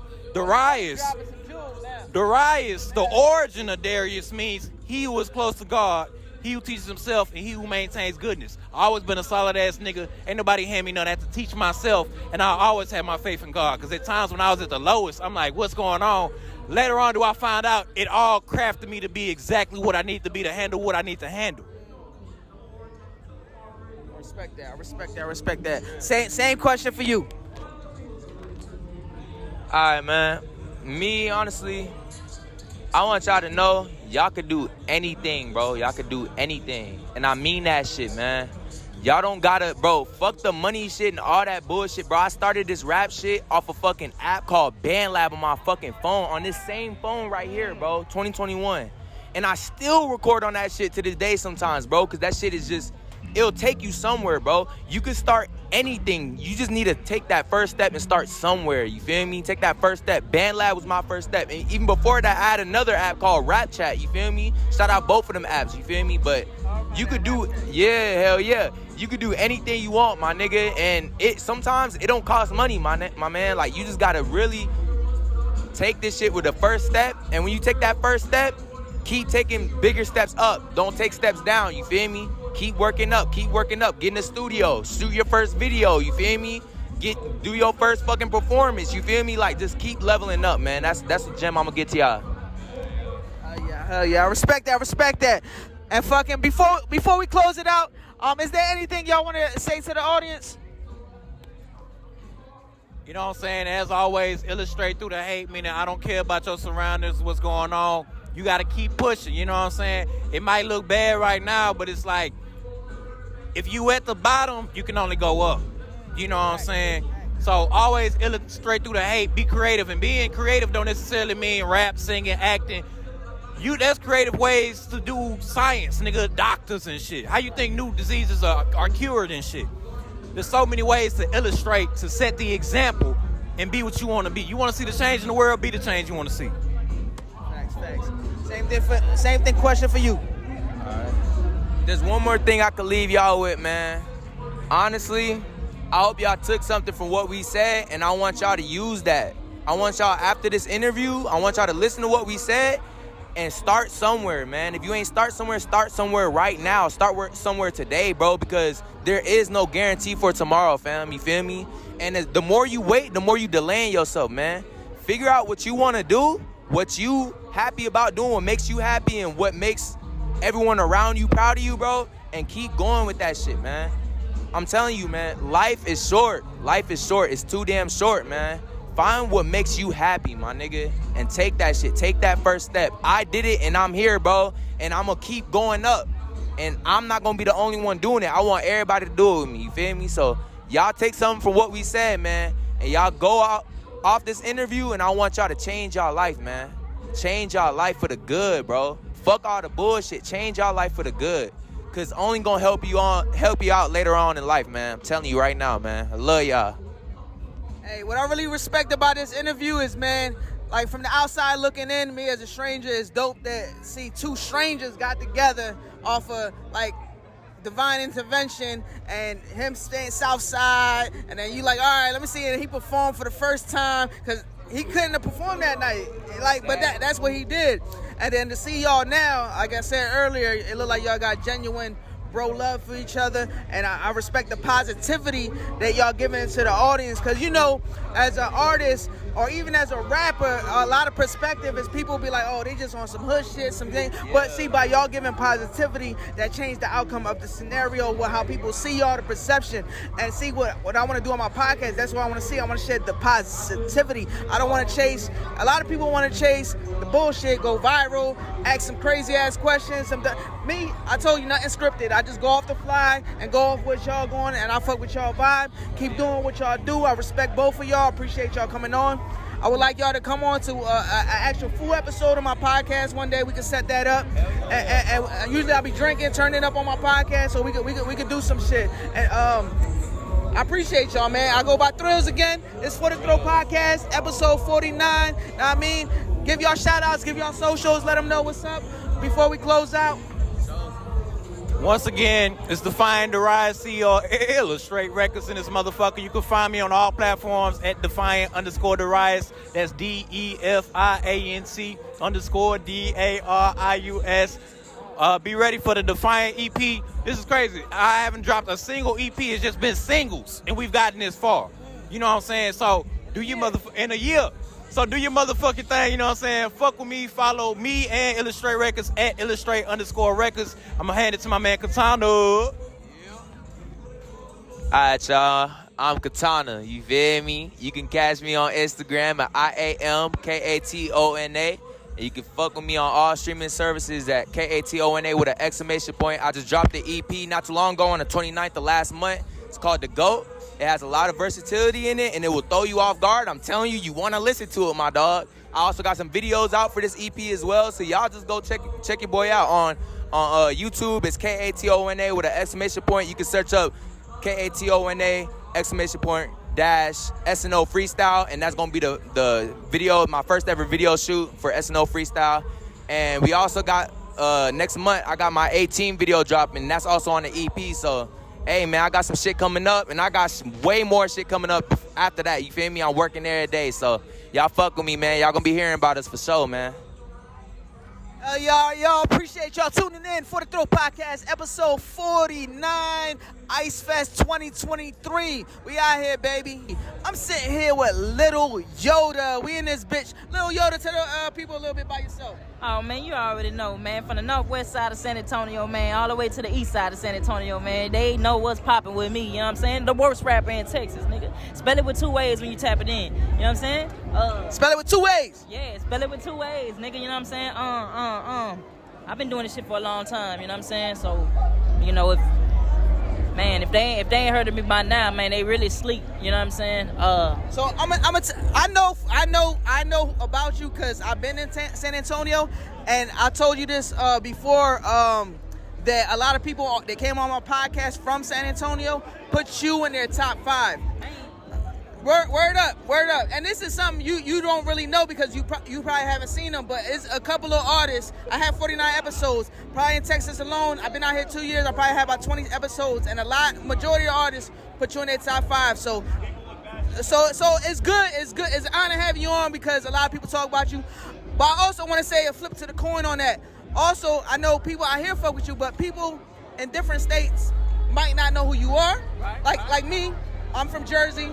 People from Jersey might know who I am, but out here, a lot of people don't know who I am. So I always tell the artists, even though your city and your state fuck with you, tell the people that don't know you, because the world's bigger than our city. Tell them about you. Okay, because you're touching another audience right now. Hey, man, look, man, I come from a crazy city, man. San Antonio is San Antonio. You know what I'm saying?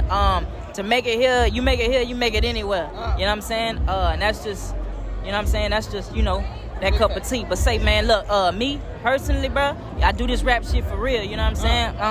There's a lot of fuck shit going on. You know what I'm saying? Excuse my language, but there's a lot of fuck shit going on. You can talk that shit. Hey, man, there's a lot of fuck shit going on. You know what I'm saying? Say whatever the fuck you want. So, you know, I'm just here to represent for the real, man. You know what I'm saying? And hold it down, dog. You know what I'm saying? It's been a long time coming, bro. You know, it's a blessing to still be here. You know what I'm saying? Hey, man. Now, I respect that. Lil Yodda, again, I said I heard a lot about you just because the people been telling me, and like you got stain in the city. You definitely got stain in the city, and I don't say that for everybody because, again, it's all it comes with research, knowledge. But as me doing podcasts, as long as I've been here, your name was mentioned a lot. Not just in the podcast, even when I go out, I've heard of you. Like, so your name does what we call in my city, we say ring bells. I don't know if y'all talk about that out here, but it's ring bells. Yeah, okay. So yeah, ring bells. So your name ring bells. And when it comes to shit like this, when it comes to the music, I know you say you've been doing it for a long time, but how long have you been doing it, and what made you jump into the music scene? All right, look, I'm 33, so I'm gonna just You know what I'm saying? I'm 33, you know what I'm saying? Anybody watching this, man, ain't no time limit on your shit, man. Ain't no time limit on what you can do, you know what I'm talking about? So keep going, you know what I'm saying? But I'm 33. I started doing this shit when I was like 15. I used to skateboard, but I was in band class, you know what I'm talking about? So I had a love for music. I already had a love for music. I was already familiar with, you know, what was hot, you know what I'm saying? You know, we come from an era where you know, when you get in music, you know, there was a certain way you had to do it, you know what I'm saying? If you know what I'm talking about, you know what I'm saying? I'm a 90s baby, you know what I'm saying? Well, you said since 15, right? 15? You said you've been doing it since 15? Rapping wise? Yeah. But music always been in me, you know what I'm saying? What, you know, I used to play the French horn, you know what I'm saying? Okay, so as just a musician, a real musician Yeah. in general. Okay. So you know. So when I jumped into music, I didn't get my first show till I was like 21. You know what I'm saying? I wasn't really in the club like that. You know what I'm saying? I was whatever, but I got my first show, and then that's when I was like, this what I'm doing. You know what I'm saying? Like this what I'm doing. I'd always wrote. I'd always, you know, had dreams of being, you know what I'm saying? But at that moment, that's when I was like, you know, boom, this what I'm doing. So, shit, nigga. So now a lot of people that don't know, right? So you put work in. So in order for anybody's name to ring bells, you got to put work in, right? So what type of work that you put in to people, like, you know how some people be like, oh, overnight type shit, right? Oh, he been doing, he just, not me, he in the city, that's why he blowing, say some bullshit just to not give you your recognition. But let them know what made you get to the point of people talking about you. Really? All right, long story short, blood, sweat, and tears. I know it sounds cliche, but that's for real, you know what I'm saying? But man, I caught like the end of the era where, you know, CDs was still popping. Okay. You know what I'm saying? I caught the end of it, you know what I'm saying? So I was able to get out there on foot. I was able to get out there on foot, hand to hand, you know what I'm saying? So you CDs out the trunk type shit? Yeah. Hell yeah. I still got CDs right now. I got CDs in the trunk right now. Oh shit. You know what I'm saying? Nah, for real. The hustle don't stop. Yeah, nah. And so, you know, that, and then doing shows, you know what I'm saying? And I did a lot of shows, a lot of local shows, holding the walls, no matter what.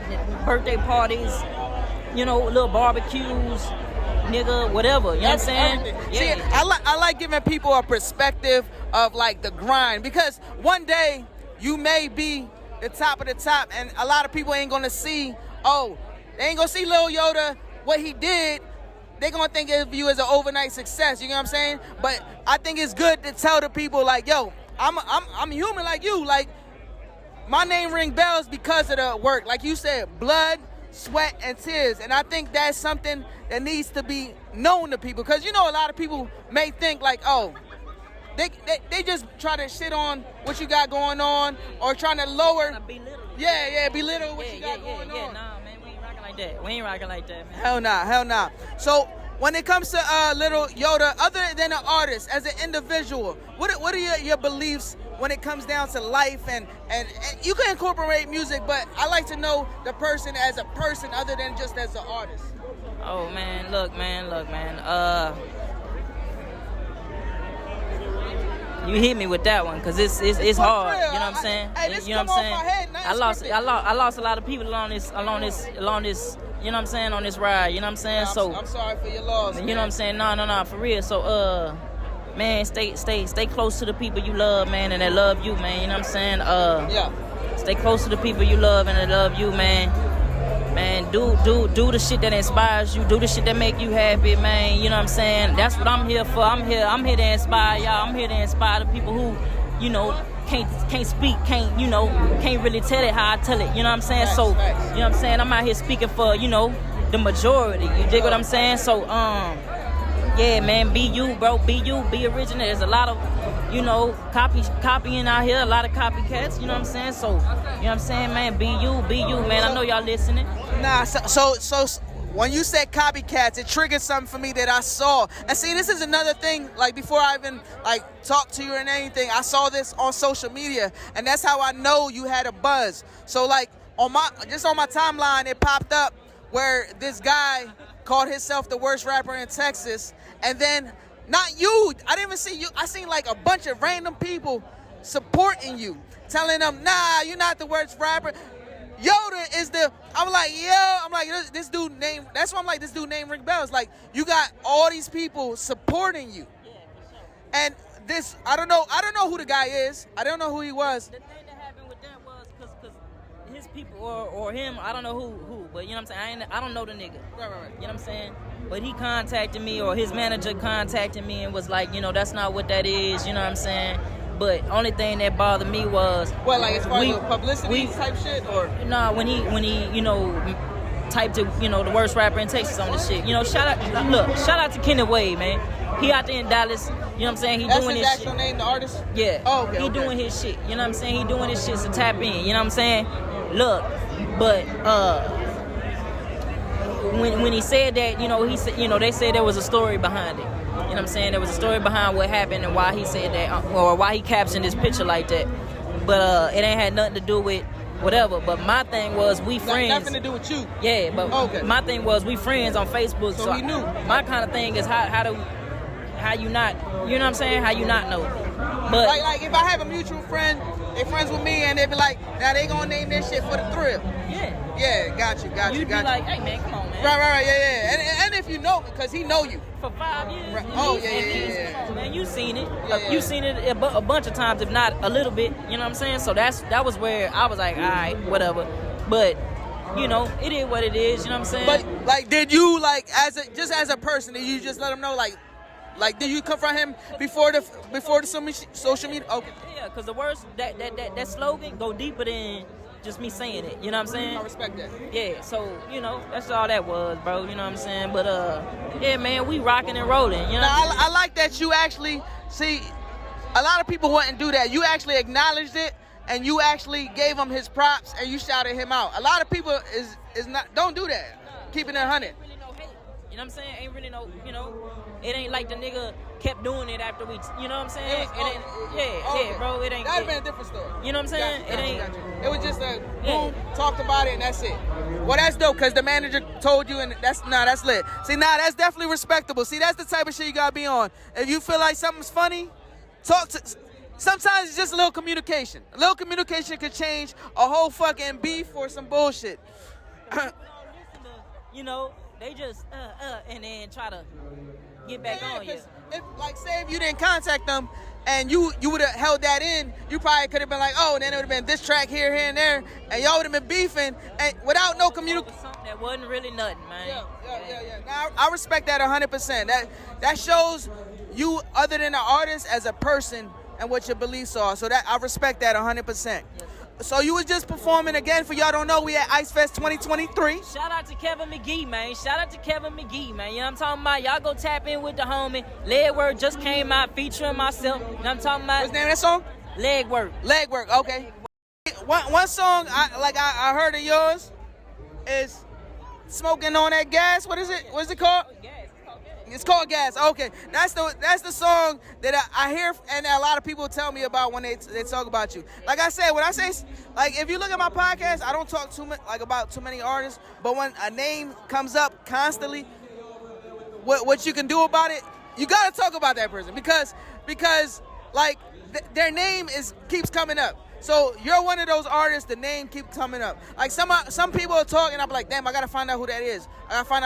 But yours kept coming up until I was like, all right, I know who that is. Because I had you from back in the day, from Ice Lounge days. But then, yeah. So I've been out here for 2 years, but I was out here about 9 years ago for like a year. And when I was with the Ice Lounge now it's closed and shit. But you used to perform there, right? Yeah. So that was a spot. When I was out here, I actually promoted Ice Lounge for while I was out here, and I was taking pictures and shit. But man, like I said, it goes back to the name ringing bells. It didn't come from nothing. It was a slow climb, and you keep doing what you're doing. Didn't you recently open up for somebody big? Yeah, bro.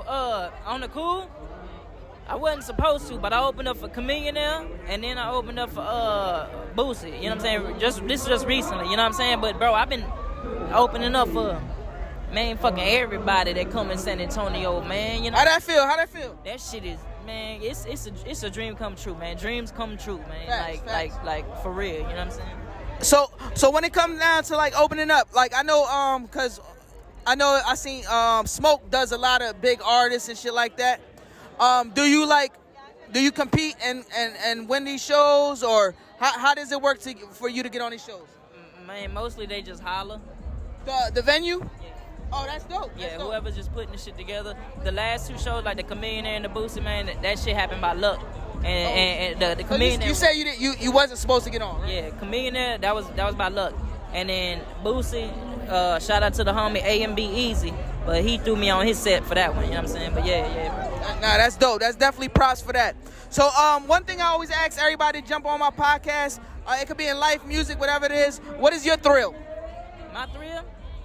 Life, bro. You know, I got kids. I got 2 kids. You know what I'm saying? So, you know, I get a kick out of everything that's going on, bro. And I'm telling you, my life a movie. You know what I'm saying? My life a movie, man. You know what I'm saying? So, I'm taking it. You know what I'm saying? I'm taking the shit as it comes. I'm going with all the punches. I'm going with all the ups, all the downs. You know what I'm saying? The good, the bad, the ugly, all that shit. You know what I'm saying? Everything counts. The yin and the yang.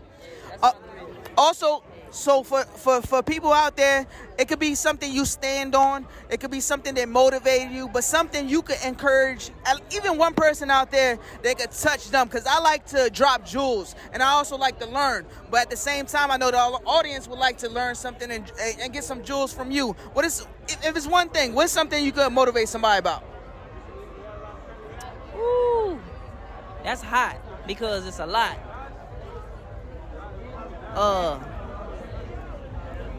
Real shit.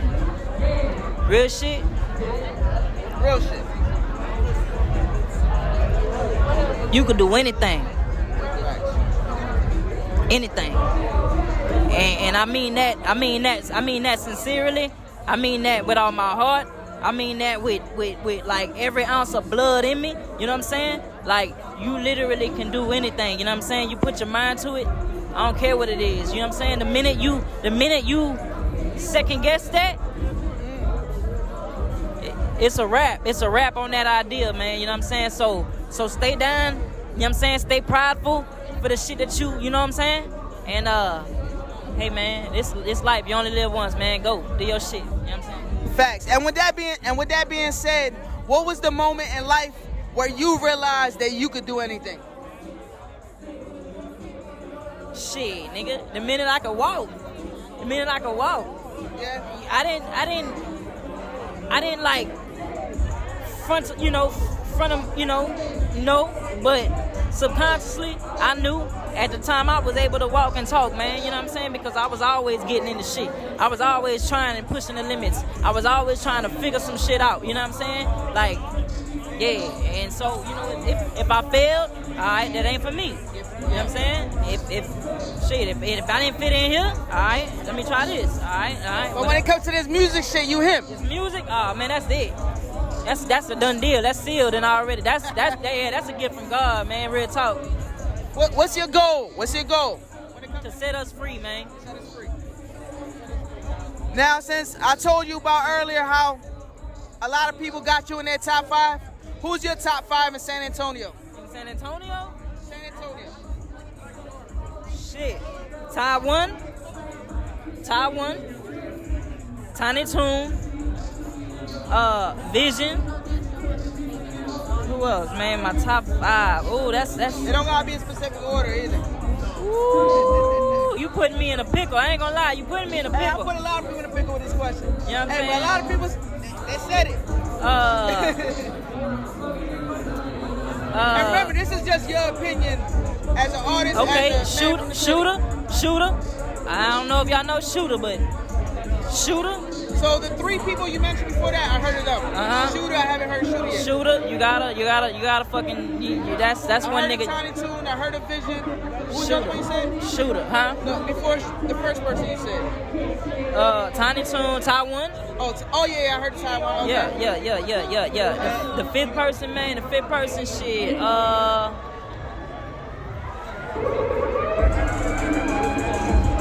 That's hard, bro. That's hard. One more. There's so many.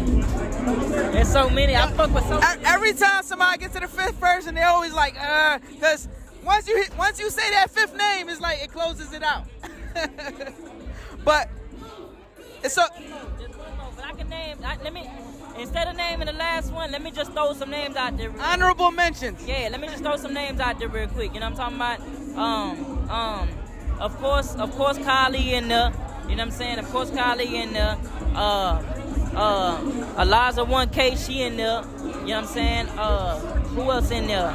Man, there's some niggas coming up. Niggas is coming up in the city, man. You know what I'm talking about? There's so many. Shout out to, I'm gonna have to look out for them. I'm telling you, man, Kevin McGee, Diversity. Diversity. Yeah, Diversity. Who else? Chris Waters. Chris Waters. Izzy 9. Yeah, Chris Waters. Okay. Izzy 9-3. They all going in, man. Southside Hoodlums. Shout out to all them boys, man. Southside Hoodlums.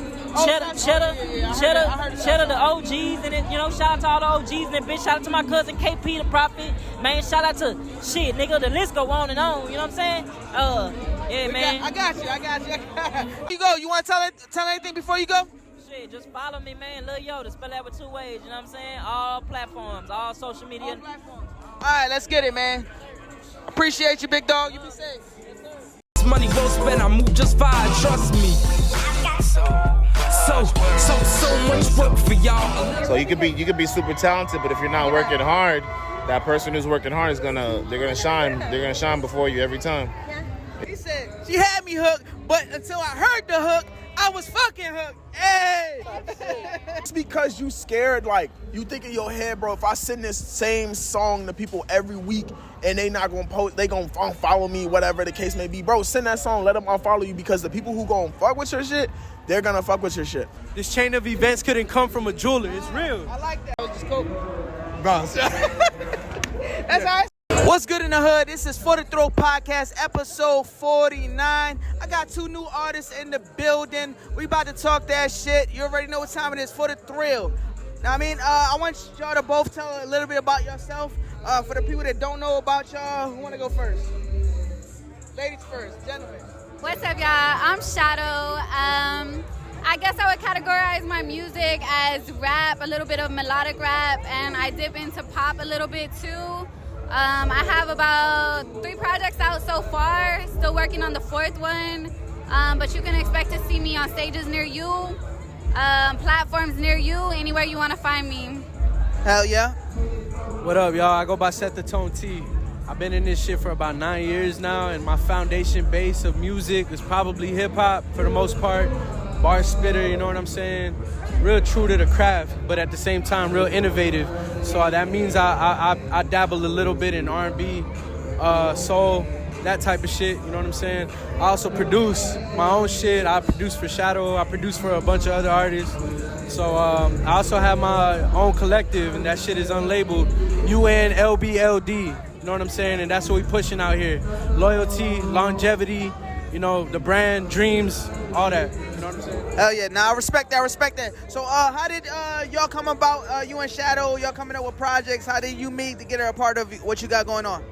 Well, see, last year I stepped into the scene for the first time, really like, you know, jumping out into the crowd, taking a leap of faith with my craft and shit. So I started like this whole campaign of 100 shows. In the midst of that, you know what I'm saying, I ran into Shadow and we both hit it off. We both connected, like, you know, naturally. So we thought we'd take it a step further and go ahead and start working with each other, bouncing ideas off of each other, you know what I mean? So all that led to like our most recent project, Redox, and ever since then What's the name of it? Redox. Dope. So go ahead. Go ahead, do you think? Nah, yeah, so ever since then, you know what I'm saying, we just been building on top of that and just trying to build a stronger and stronger base, you know what I'm saying, to keep this shit going. So Dope. So what made you join the team, the label? When, like, I hear his story, but what made you enticed to be a part of it? That's a good question. So actually, Set The Tone-T already has some of his homies as a part of his label, Unlabeled. They've kind of You said some people, some homies you know? Yeah, no, he already had his homies as a part of his collective. I was solo on my own. A few people in the scene had asked me to be a part of their collectives. But I really wanted to wait and just be patient on it and find the right fit for me. So what made this label, like what made him the right fit? Right, so once we started working on music, we actually did 2 singles together before making a whole album together and deciding to join his label. But just getting to know him and what his purpose was, where his beginnings were, and just the passion he had for the music, and then also his intentions on me as an artist. I knew that it wasn't anything more than him actually feeling like I was talented. And I just loved his passion for it. It matched, so that's why I joined Unlabeled. That's dope. That's dope. So now, similar question, but with you, what made you be like, oh, she needs to be on my label? What was the song? What triggered you to be like, yeah, I need to get her with me?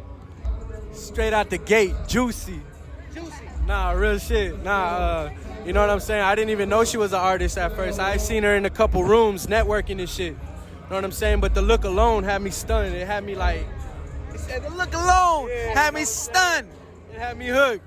But then until I heard a hook for real, now I was like, God damn, she be doing this shit too. I'm gonna tell you an artist. He said, she had me hooked, but until I heard the hook, I was fucking hooked. Hey!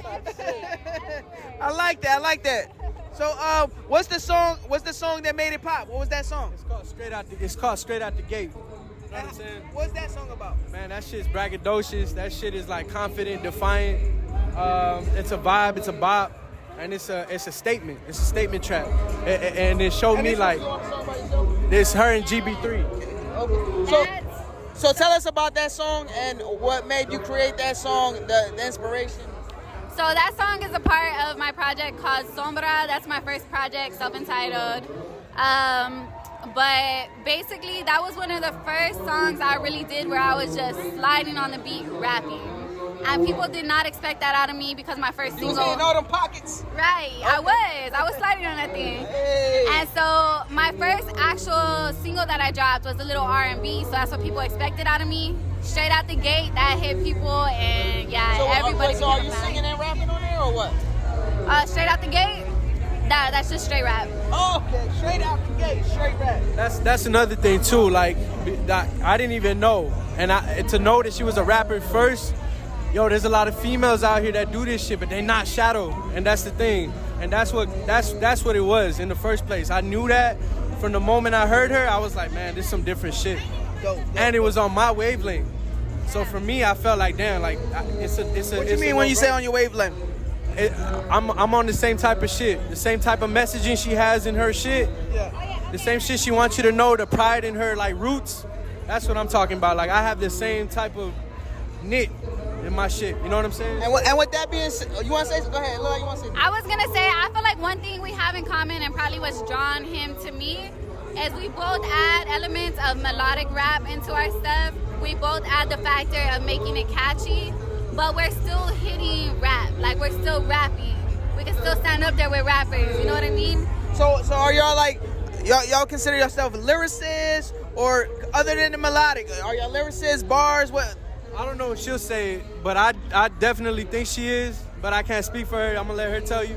But me for sure, 100%. I pride myself in lyricism, for sure. 100%. Give me your hottest bar. My hottest bar, damn.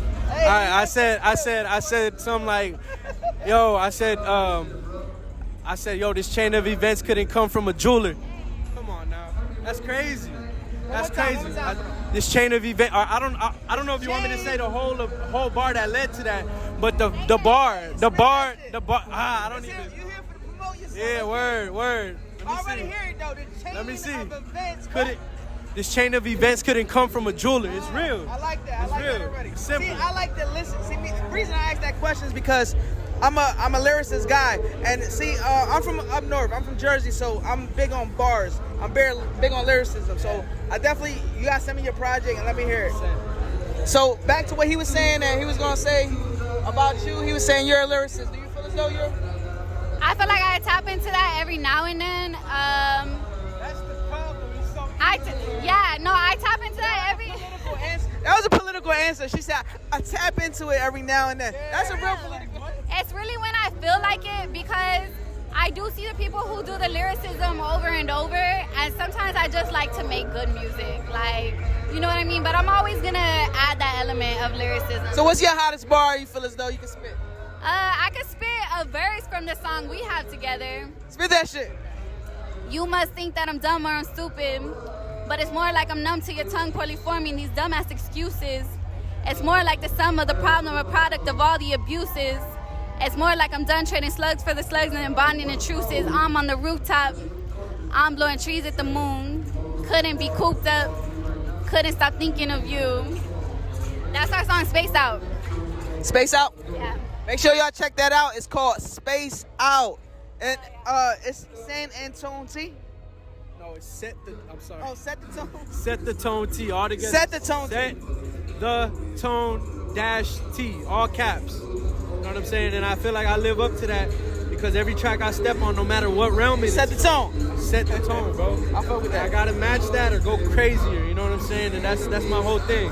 I'll get on the track, and if it's moody, you're gonna feel that from me. You know what I'm saying? And if it's time to go crazy, if it's time to go at somebody, if it's time to rise up, I'm gonna do that too. You ready for war type shit? If it's time to speak on some truth, I'm gonna go ahead and do that. If it's time to like be a revolutionary, I'm gonna go ahead and do that. I like that. I like that. Whatever the music calls for, it's like, all right, I'm ready. I'm stepping up. I'm gonna match that energy. Hell yeah. Nah, I fuck with that. I fuck with that. So, out of y'all projects, how many projects y'all got together? Just one right now, yeah. So is this a recent thing with y'all, or? Yeah, so we just dropped our project back in March, and then we went on a tour. It was a 6-city tour, all the way from Austin to New Orleans to Savannah, Georgia. We were all over the place. At this point, we're gonna go back and work on some music videos. That's exclusive shit, because we're probably gonna work on a bulk of music videos for that project and drop them to give that album a second life. That's lit. Let's see. When's the music video dropping? I think it's too early to say right now, but we definitely got a lot in the works. Cause you know what I'm saying? We want to go ahead and load that vault up. That way, when it's time for us to jump back out, we got a bunch of content for y'all. You know what I'm saying? A bunch of new material, a bunch of fresh stuff that, you know, we're not trying to let it fall on deaf ears either. You know what I'm saying? We're trying to be heard for real. So when we do this shit, we want everybody to really like stop in their tracks and like observe what we got going on over here, because it's real artistry. Taking your time to perfect your craft and before you drop it. Yeah, exactly. Dope. So this is one of the questions I ask most of the artists on my podcast. I ask y'all both, if y'all both can answer it. What is your thrill? It could be in life and music and whatever. What is your thrill? Who wanna go first? My thrill? Let me see. I feel like my thrill is trying new shit, pushing boundaries, and fucking overcoming fears, to be honest. Just living in my life. That's dope. That's dope. How about for you? I'm not gonna lie, I love living on the edge. I feel like for me, when I feel like my back against the wall and I feel like there's boundaries and hurdles in front of me that look like impossible to get across, and I go ahead and rise to that occasion and get that out my way and then rise to the next level, that's the shit for me. That's the thrill, you know what I'm saying? That uphill battle, because it don't stop for me, and this music shit keeps showing me that. You know what I'm saying? So all that to really say, it's when I hit that stage, because when I hit that stage, it's like I can fly. It's like nobody can tell me. It's like nobody can tell me what I'm doing wrong. Nobody has anything to say about what I got going on. You know, and I like that. That's that defining moment for me where I feel like, man, I'm undefeated right now. Real shit. So, I know as groups, collectives, artists, I've been in groups and shit like that too before, or even if you're just like working together. When it comes down, is there a time where y'all like disagreed on something and y'all was like, yo, we gotta do it this way? Let's hear about that. I'm gonna go to the lady first. Okay. We could talk about that album, the process of that album. I know he was pushing me to be more rap, and then it's funny because I was pushing him to do more R&B.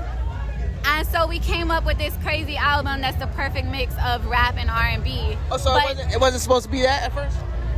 Not really, honestly. We just started creating and we were just going with the flow, but he kept telling me, he's like, I need more rap from you. I need more rap from you. And I'm like, all right, well, I need more catchy shit from you. I need more catchy shit. And so throughout that whole process, let me tell you, it was very hectic. But at the end of the day, we decided on the songs, we decided on the mixes, and put that shit out, and it's been fire. I hear that shit the way it's coming out. How about for you? Yeah, it was all of that and more. You know what I'm saying? It was an experience in itself. It was a learning curve, 100%, because at the same time, she was pushing my songwriting more than anything. Not really melodics, more so the songwriting. You know what I'm saying? That's what she wanted out of me. She wanted more substance. She wanted more structure. And me, I'm more, you know, free will with this shit. So I needed that grounding for us to like actually yin and yang. Real shit. And that's dope. You say that because that's what unlabeled is. The you and the N, they're reflective of each other. You know what I'm saying? So that's lit. That's lit. So it's supposed to be like the duality always in everything, battling light and dark. You know what I'm saying? So like that's what we did on this project. And I feel like I said, she was pushing my songwriting because I'm more free will, free spirited, but it took the grounding, like I said, for us to actually will this project into existence the way we saw it fit. You know what I'm saying? And we did that. We did just that. Nah, hell yeah. Nah, that's dope. That's dope. The yin and yang. That's lit. Now, is there anything that you could give somebody? It could be something y'all stand on in life, something y'all learn, something y'all can motivate somebody else with, something you could touch maybe one person with. What would that be? For me, I'm gonna say just be loyal to your craft, whatever that is, no matter what that is. Like, as long as you make a commitment to yourself and put that like first, or you know, at least you get to it every single day for the rest of your life, that's what you can stand on. Because you know what I'm saying, like the bricks you build is one by one, and the bigger, you know, the more you stack that shit, it's a wall. It becomes a wall that you can't penetrate. If you build that shit yourself, you put the glue to those bricks. You put that cement in those bricks. Nobody's gonna tear that shit down if you believe in that shit first. Don't wait for somebody else to validate that shit. Don't look outside, look inward. And as long as you're doing that and you stay loyal to the craft, no matter what that is, it could be basketball, art, music, dancing, whatever that may be. I'm sorry for the cussing. Nah, you can also. You can say whatever the fuck you want. But that part, you know what I'm saying? Just stay loyal to something that you love. If you love that shit, stay loyal to it, and it'll take care of you down the road. Real shit. I respect that. And same question for you? Yes, this is a message to all my artists.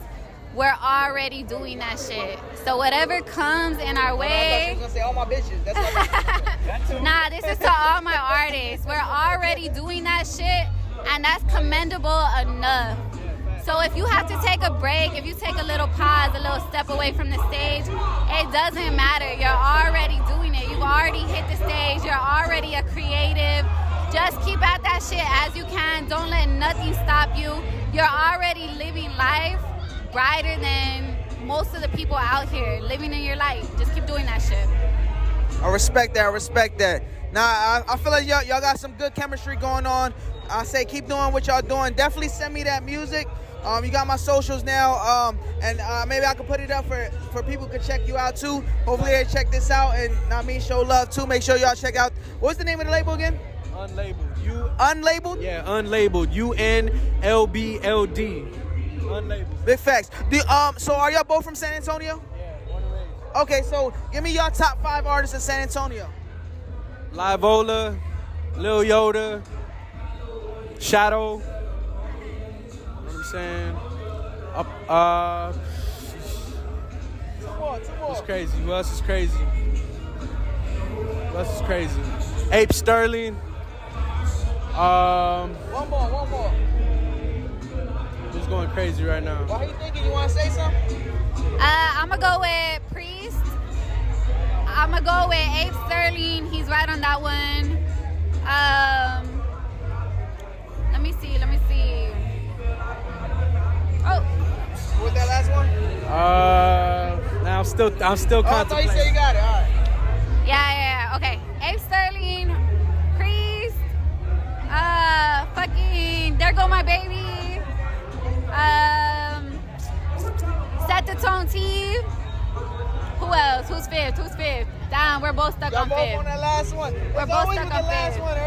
Because once you say that last one, it's closed. I gotta get at it. I'm trying to, you know what's crazy is I'm trying to add in a singer, and I'm like, who? Yeah, it could be art. It's not just rappers. It's artists. Yeah, it's all rappers. It's artists. Is that gonna change this? Who you gonna say?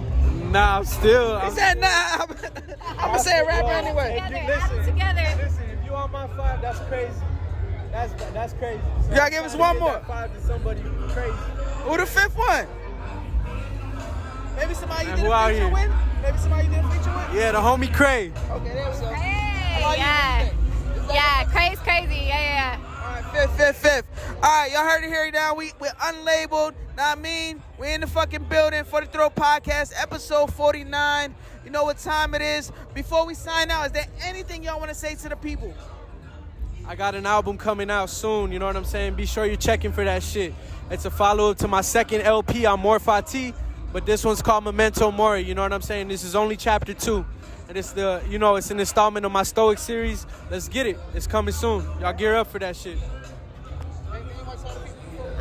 Yes, I'm in the works of album number 4. 4 is my favorite number, so you know that shit's gonna be fire.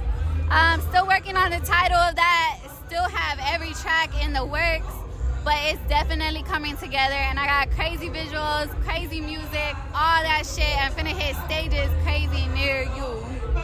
Let's fucking get it, y'all. You already know what time it is. Make sure y'all check them out. Show some love for the Thrill, episode 49. Let's get it.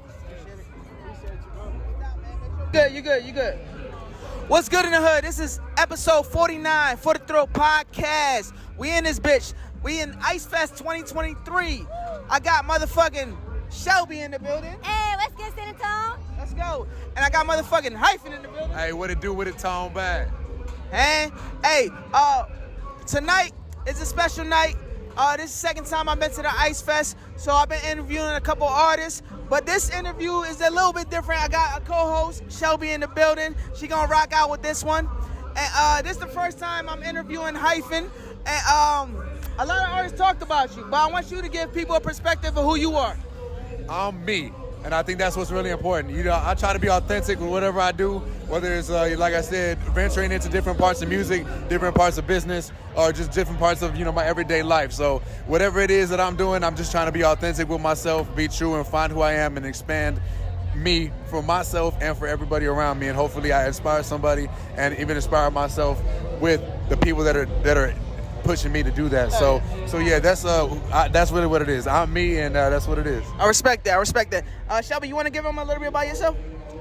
Oh, well, about me, I don't know. You probably know me, you might not know me, but I'm Shelby Maserati. I'm a Texas representative or whatnot. I used to be a promoter out here. I manage artists. I've done a lot of different things in the music industry and other parts of the industry, but I've done shows with Thrillz back in the Gap at the Ice Lounge. Now at the Ice Tour, or what is it, the Ice... this is Ice Fest. Is it a tour, though? But he does it every year. Okay, but it's only here. Yeah. I thought it was a tour. No, he did it somewhere else before. Oh, so it doesn't have a tour. Okay, awesome. So we did Ice Love, that we're doing Ice Fest. That is crazy. Interesting, right? But it's hot as hell in San Antonio, and it's like wintertime, but not. Right. We keep it back hot. in Jersey, it's like freezing and shit. For sure. We can't be outside back in my... And my cousin's there. Shout out Javon in Jersey. Huh? My cousin Javon's in Jersey now. So shout out Javon in Jersey. Okay. All right, we out here again with Shelby Hypen. Tell the people about your music, what you do, what's your genre, a little bit about that music side of the scene. Right. So I do rap and hip hop. I do consider myself a rapper. First and foremost, that's what I started off doing. I've been doing this for a long time. It's over a decade now. Really putting in work. So it's kind of all over the map when it comes to the music genre. I write folk music. I've done rock music, alternative. But yeah, when I talk about who I am as at the core, I'm definitely a rapper first and foremost. So you got any recent projects or anything that you want to promote or? For sure. Call It What It Is. It's been out since May. I just dropped a song today called Night. Yeah, today also. October 20th? October 20th, yes. October 20th. It's called Nighttime with Eddie Cobra. He got a guitar solo on there. It's like a 1.5 minute long guitar solo. It's one of those things you put on with your lady or your man or your person, and you definitely vibe out and enjoy your night. You know what I'm talking about? So, yeah, I got something dropped right there. I got a ton of music coming out. Baby making music? Yeah. Why you say it like that? I want to know the tea. Hey, you bake your baby to it, but also stay safe, stay protected. Safe sex is great sex. I always supporting that. You don't want to catch nothing. Hey, motherfuckers is out here. So wrap that shit up. But yeah, make some babies to my shit, please. All right, and name them Hypen. That's what I'm talking about. What's the name of it? Name them Hypen. Name of the song. Oh, it's called Nighttime with Eddie Cobra and B-Mo. Nighttime. Okay. Okay. Dope. You got any questions? Hey, so you've got Nighttime with Eddie Cobra, and that's your newest release? That's your newest release? The newest release? Yeah, that's the newest release today. I got a bunch of stuff coming up with Calamari, Kevin Gates, Kevin McGee, you know, everybody. Kevin, hey, bro, hey, I'm manifesting. Speaking it now. into existence. I'm manifesting. Hey, Kevin Gates right now. Hey, what's up? Yeah, I'm saying right now, Mexican OT, shout out, what's up? Yeah. You know what? Beyonce, if you out there and watching this right here, everything now. Beyonce, what's up? Let's go. I'm going to collab with Drink Champs, Joe Buttons, motherfucking All the Pockets. No, but it's true though. Manifestation is real, dog. For real. So, and I'm glad you said that because you're not even from the state. So a lot of people won't even come out of the city or anywhere to come and pursue their dream. So that shows a lot that you have a lot of initiative and a drive. So you said the driving forces that push you to where you want to be. What do you think those mainly are for you? Well, I went through a lot of like mental health issues while I was going through my musical journey, like starting off, and I realized that I really wasn't being myself if I wasn't doing music. That was really what like made it for me. So it kind of keeps me sane in a kind of weird way. I quit school. I had therapy, a form of therapy. Yes, very therapeutic. I quit school. I had 3 hours left. I should have a bachelor's right now. And I was like, nah, I want to do music. And I quit. I came home. I told my mom what was going on. And I was like, look, I need a place to stay. I hope we do some stuff, you know what I'm saying? I work, whatever the case may be. So yeah, now I'm fully committed with my music. So as of right now, you full blown into the music? 100%. Like this is it. How long you been doing it? I've been rapping for like over a decade. It's been maybe like 4 or 5 years where I've really been recording, putting stuff together, getting that sort of thing done. Yeah, and then I've only been releasing music for maybe 2 or 3 years now. So as far as like a serious level, when did that start? Oh, as soon as I quit school, so maybe 8 years ago. Hey, okay. So you just been going. Writing, working on my craft, trying to improve myself as a writer, as an artist, as a person, try to understand who I am. That's what took the longest part. But as soon as I got into the studio and started developing, it's been boom, boom, boom, boom, boom. And are you originally from San Antonio? I'm from the Valley, yo. Puro pinche 956 a la verga, cuz. Hey, Edinburgh, Texas, shout out. I'm always going to represent Edinburgh, the RGV all the time, every day. What made you come this way? My cousin Doogie lived here. I needed my cousin Doogie. His name is Doogie. She wanted to hear you say Doogie again. Hey, man, listen. Music, Doogie. Hey, listen. No, he's the shit. He does do music? No, he don't. That's just his name. Like, you know, everybody got nicknames growing up, you know. Right, So yeah, his name Doogie. He had a place over here. I wanted to get out the valley because it feels like people who stay in the valley have that like valley mindset. You know what I'm saying? Where it's like, yo, I don't want to leave. But I've seen that the valley has changed in that mindset too, to where they're growing and they're trying to expand and they're looking at Beyonce and being like, I can do that. You know, I mean, it's Beyonce. Well, there has to be a next Beyonce somewhere. Every generation has somebody. It was Tina Turner, you know, Madonna for some people. So there's gonna be somebody somewhere that's gonna be the next Beyonce. They say Blue Ivy got it. She might got it. For real. So yeah, that's what really brought me over here. Just my cousin being over here and me knowing I had to leave, just so I can expand my horizons and grow as a person, and also just be on my own. You know, I went through college and I was on my own then, but really be on my own, work, get this stuff right, get the music going, and yeah, I felt like this would be the best move. How long you been out here now? Maybe 6 years, 6, 7 Oh, years. you've been out here for a good minute now. Okay. So since you've been out here, do you got top 5 out here? Oh, top 5. Yo, number 1, diversity. Diversity is my guy. Yo, I'm telling you, man, I've looked up to him for a long time, and to be able to call him a peer and someone who I have a song with now, yeah, I really appreciate him. Him for sure. Calamari's on my playlist. Like, he's running through that stuff quick. Chris Waters. A lot of people don't see him because he don't be out too much, but Chris Waters for sure. And then all of LDT Entertainment. LDT Entertainment includes Wreckin' Ralph, is formerly known as Wreckin' Ralph, now Wreckin', LDT Sav, and Cold Case. Boy, name the whole label. Bro, the whole label. And then of course Katona and them, and then Body Bag Zoe. Hey. They seem cool, like cool people. Bro, I sent him a song. He sent me a verse 20 minutes later. Oh shit! On some Lil Wayne shit. Bro, fully mixed and mastered, done. 20 minutes? Bro, it must have been. I mean, I was like eating. I ate something, put it down, washed the dishes, came back, and it was there for 10 minutes. That's crazy. I was like, yo, no way. So yeah, talking about work ethic and putting it down, Katona, man. Yes, they do that shit. So I guess you said you went to school for a minute. If you weren't doing music, what would you do? If I wasn't doing music? Yeah, in essence, if you could do anything else but music, what would you do? Nothing? No, that's it. Maybe help grow artists. Maybe be like a manager or something like that. Because I want to be around it so much. I'd probably be the closest thing because I'm gonna do music till I die. Like production, maybe. Have you done that? You do production, right? I do mix and mastering. I'm not too great on engineering. You don't produce? Not too well. Not well. Yeah. He's honest. He's honest. That's not, bro. Authentic. Don't get a beat from me. It's not gonna be it. Actually produce songs like Khaled. There's different types of producing, you know what I'm saying? There's people that do producing, like, you know, and technically, but yeah, there's all types of producing. You're right. Big time for sure. But yeah. So, now, what is your goals when it comes to this music? Like, what's your big time goal? Even a small time goal, whatever you feel like is your goals, you tell people, or what something that's going on in your head is what you want accomplished. I want to grow as a person and grow as an artist. When it comes to like the chart top end singles or money wise, I have no goals with that. That's never been what I'm about. That's never been like what really drives me. It's just being a better artist, being a better person, being a better mentor, being a better student of the game, being a better student of music, and et cetera. So just growing as a person is really what drives me, and I want to be better tomorrow. I want to be better in the next 5 minutes than I am just now. So that's really what makes me go. That's dope. So out of your personal songs, those songs you created, you made, what is something that you've created and you like, damn, I created something fucking a hit, something big, and tell us about that project. Right. Shout out LOA Boys and Section.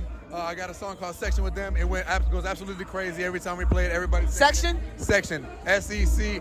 I'm dyslexic, guys. S-E-C-T-I-O-N, right?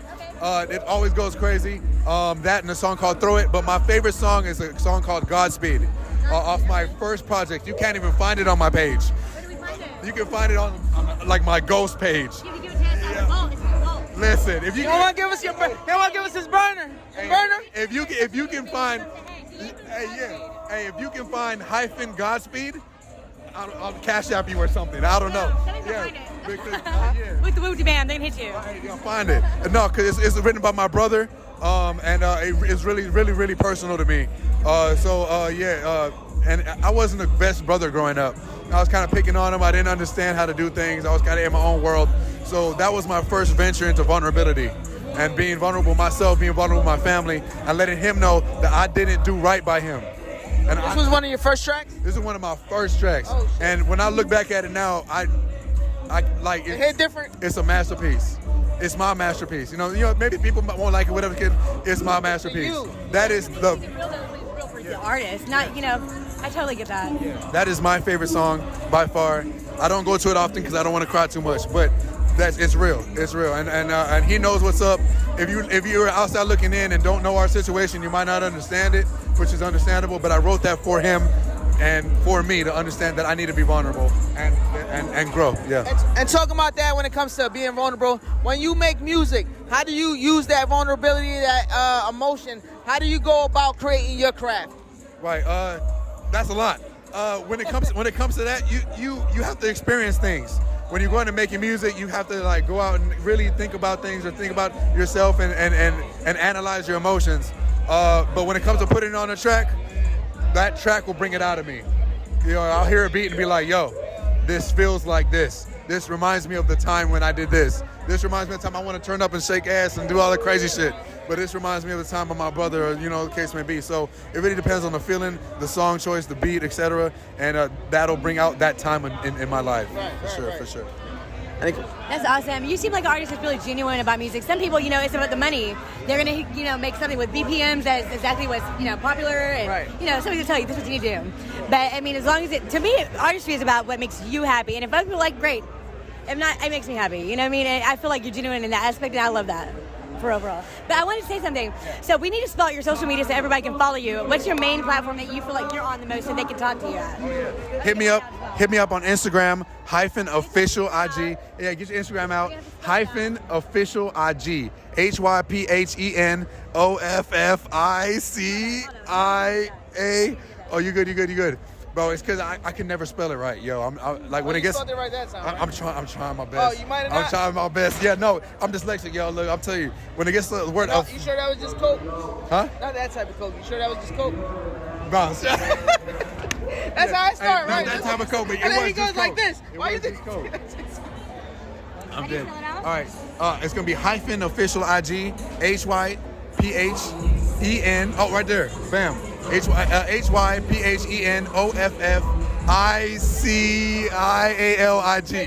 Do you got spelled differently on different platforms? Is that why? So on Hypen. That's why it's fucking you up. That too. I'm mostly on IG. On TikTok, it's Hypen official. On Facebook, it's Hypen as well. So yeah, that fucks you up. Yeah. Yeah. So I'm like, why don't you make it universal? We'll get there. We'll get there. Little by little. So one main question I usually ask artists is, it could be in life, it could be in whatever. What is your thrill? My thrill. Your thrill. Man. Seeing people enjoy the music. Seeing the way that it hits them. Sometimes they I've had people cry to my songs. I've had people turn up and throw ass. I've had people make babies. Make babies! So yeah, just seeing the reaction and the love that they get from it, I think is what really gives me that thrill. I want to see the reaction. That's awesome. I haven't heard you yet, so I'm anxious to hear Godspeed. Actually, I'm going to Google it. It's going to be great. You're going to enjoy it. And I'm going to go on in a second because I got a little secret set. We don't know about it. Wait, what time you going on? So you're going to get the exclusive. They're going to call me a bitch and I'm going to go fight them. Okay. Fight them. Yeah, they're going to call him a bitch and he going to go fight them. It's like, yeah. Take over. Like Will Smith slapping Chris Rock. No, hey, it might be. Shout out Jada. Hey, as long as you're He said shout out Jada. Shout out Jada.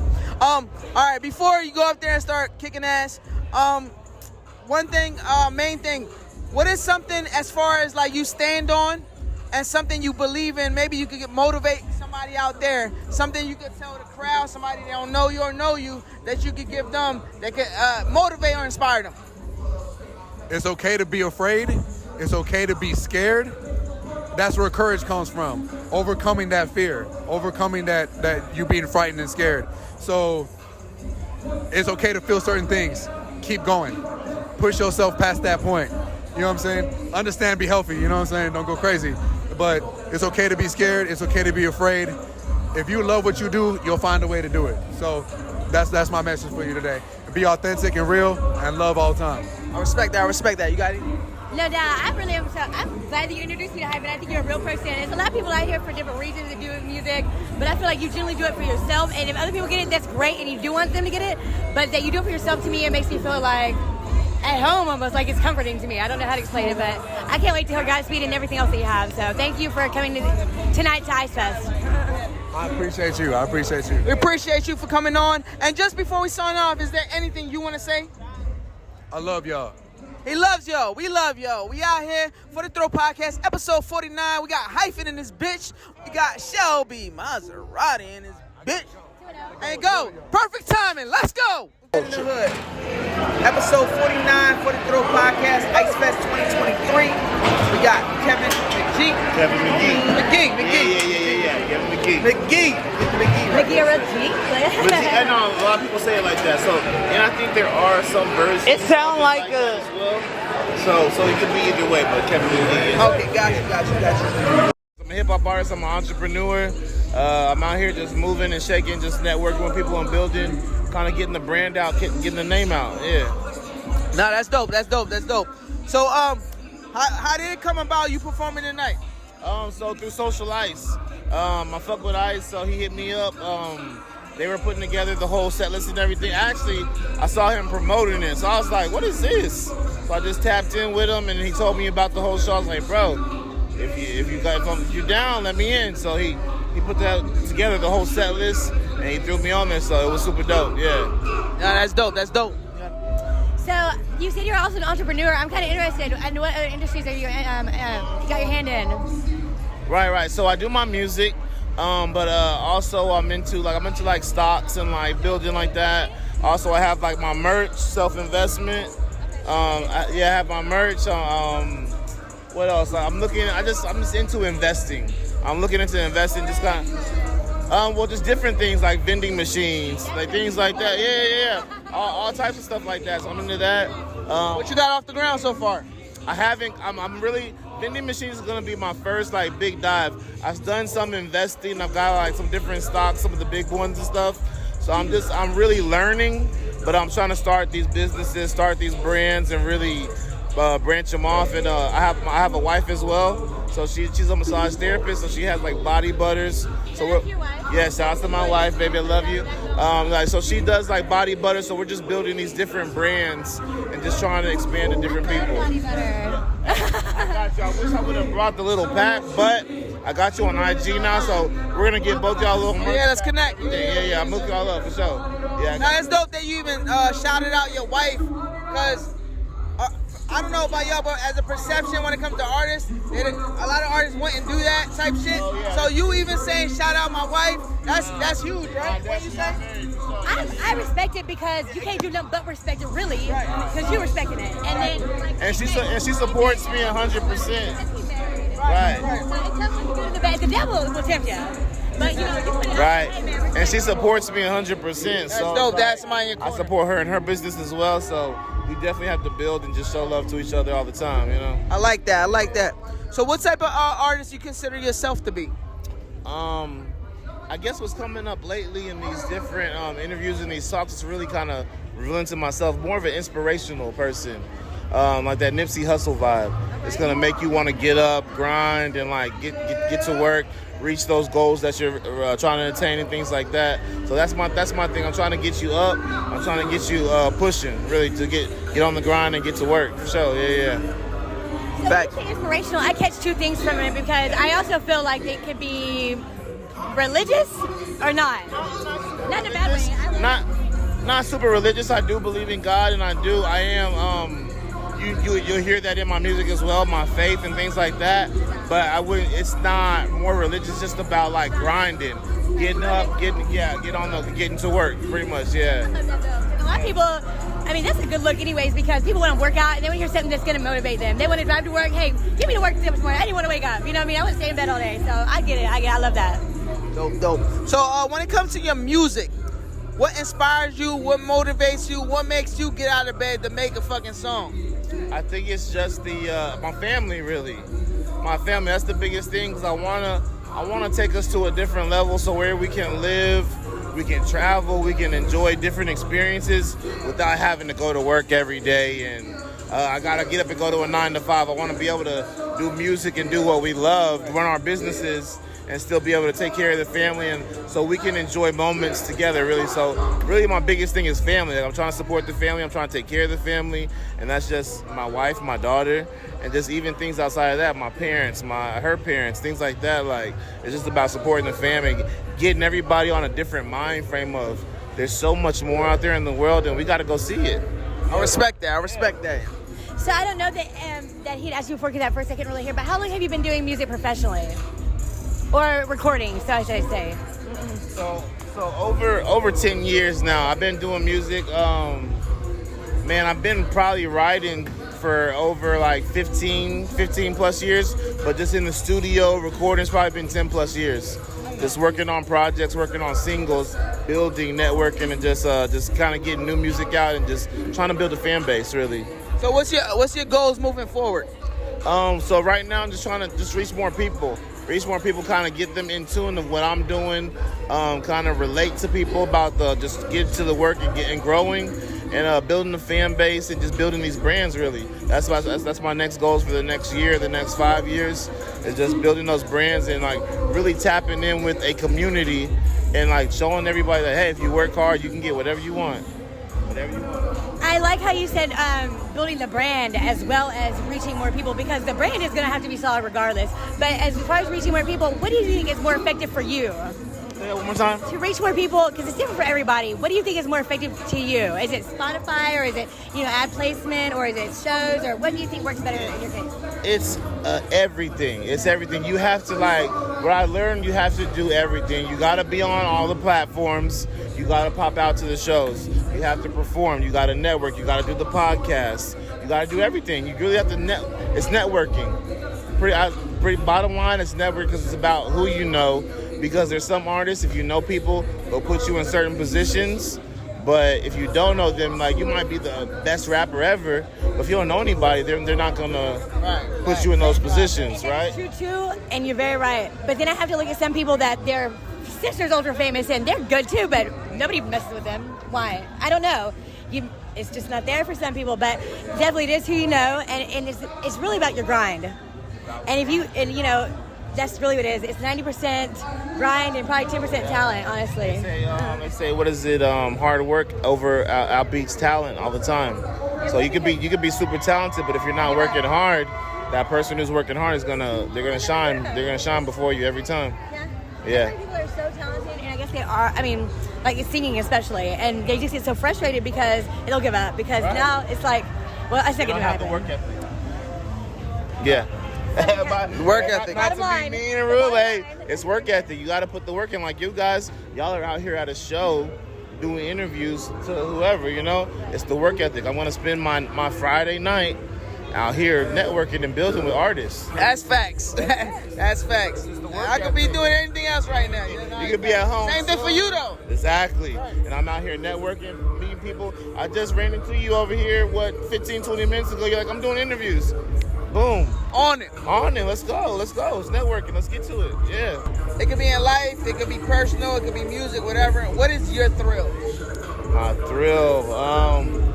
I'm like I wouldn't say a people pleaser. I say like people I really love. I always want them to be having fun and having a good time. So my thrill is like being around like family and friends and all of them just being happy. So if I have an event, I had a listening party last weekend, and I had some family there. I had some friends. You said you had it last weekend? Last Sunday, we had a listening party for my latest project and friends. What's the name of it? And Friends. And Friends? And Friends. Yeah, it has a lot of different features. How'd that go? It was crazy. It was intimate, but it was family and friends. But like everybody was just smiling the whole time, and that's what like means the most. That's dope. Yeah, you know, instead of being at a place like in a venue where everybody just kind of like, okay, cool. Like we had a genuine good time. So like those are the biggest things. That's my thrill. Like man, everybody's happy, everybody's good, everybody's a little tipsy, a little, you know, whatever. Oh yeah. We're just enjoying ourselves. That's my thrill right there. That's dope. If you could give anything to somebody out there, it could have been something that you stand on, that you learned before or you recently learned, but something that you could give somebody, even if it's one person, they don't know who you are, a little bit of advice that maybe motivate them, inspire them. What would that be? My two things, discipline and consistency. That's what you need. If you can be disciplined to stick to what you want to do, and you can be consistent with it, you'll get to it. The thing that hurts us the most is we get stagnant. We fall like workouts. You work out for a month and then you fall off. Yeah. You stay consistent and you stay disciplined with your mind. Like, I'm going to get up every day and go work out. I'm going to get up every day and go write music. I'm going to get up every day and go do a podcast or whatever. Discipline and consistency. Those are your two things. And I like that. You'll be good. Who's your top 5 in San Antonio? Oh, man. Oh, my God. Top 5 in San Antonio. I don't think I'm going to say that. So I just did a, man, I can't even do it. So look, I just did a project called, like I said, And Friends. So I have like 10 plus San Antonio artists on there. Yeah, top 10, let's go. So if you can run down the album, we got like Eastside Fish, we got Diversity, we got Lil Yodda, we got Deshaun J, Baby Astro. Who else? Who else is on there? That's 5 so far. Let's see. Who else? Who else is on there? San Antonio. We're talking about San Antonio. Kylie with the hard working ethic. Let's see who else. King Kylie. Calamari, he performed earlier tonight. Yeah. Calamari's fire every time. Has amazing stage presence.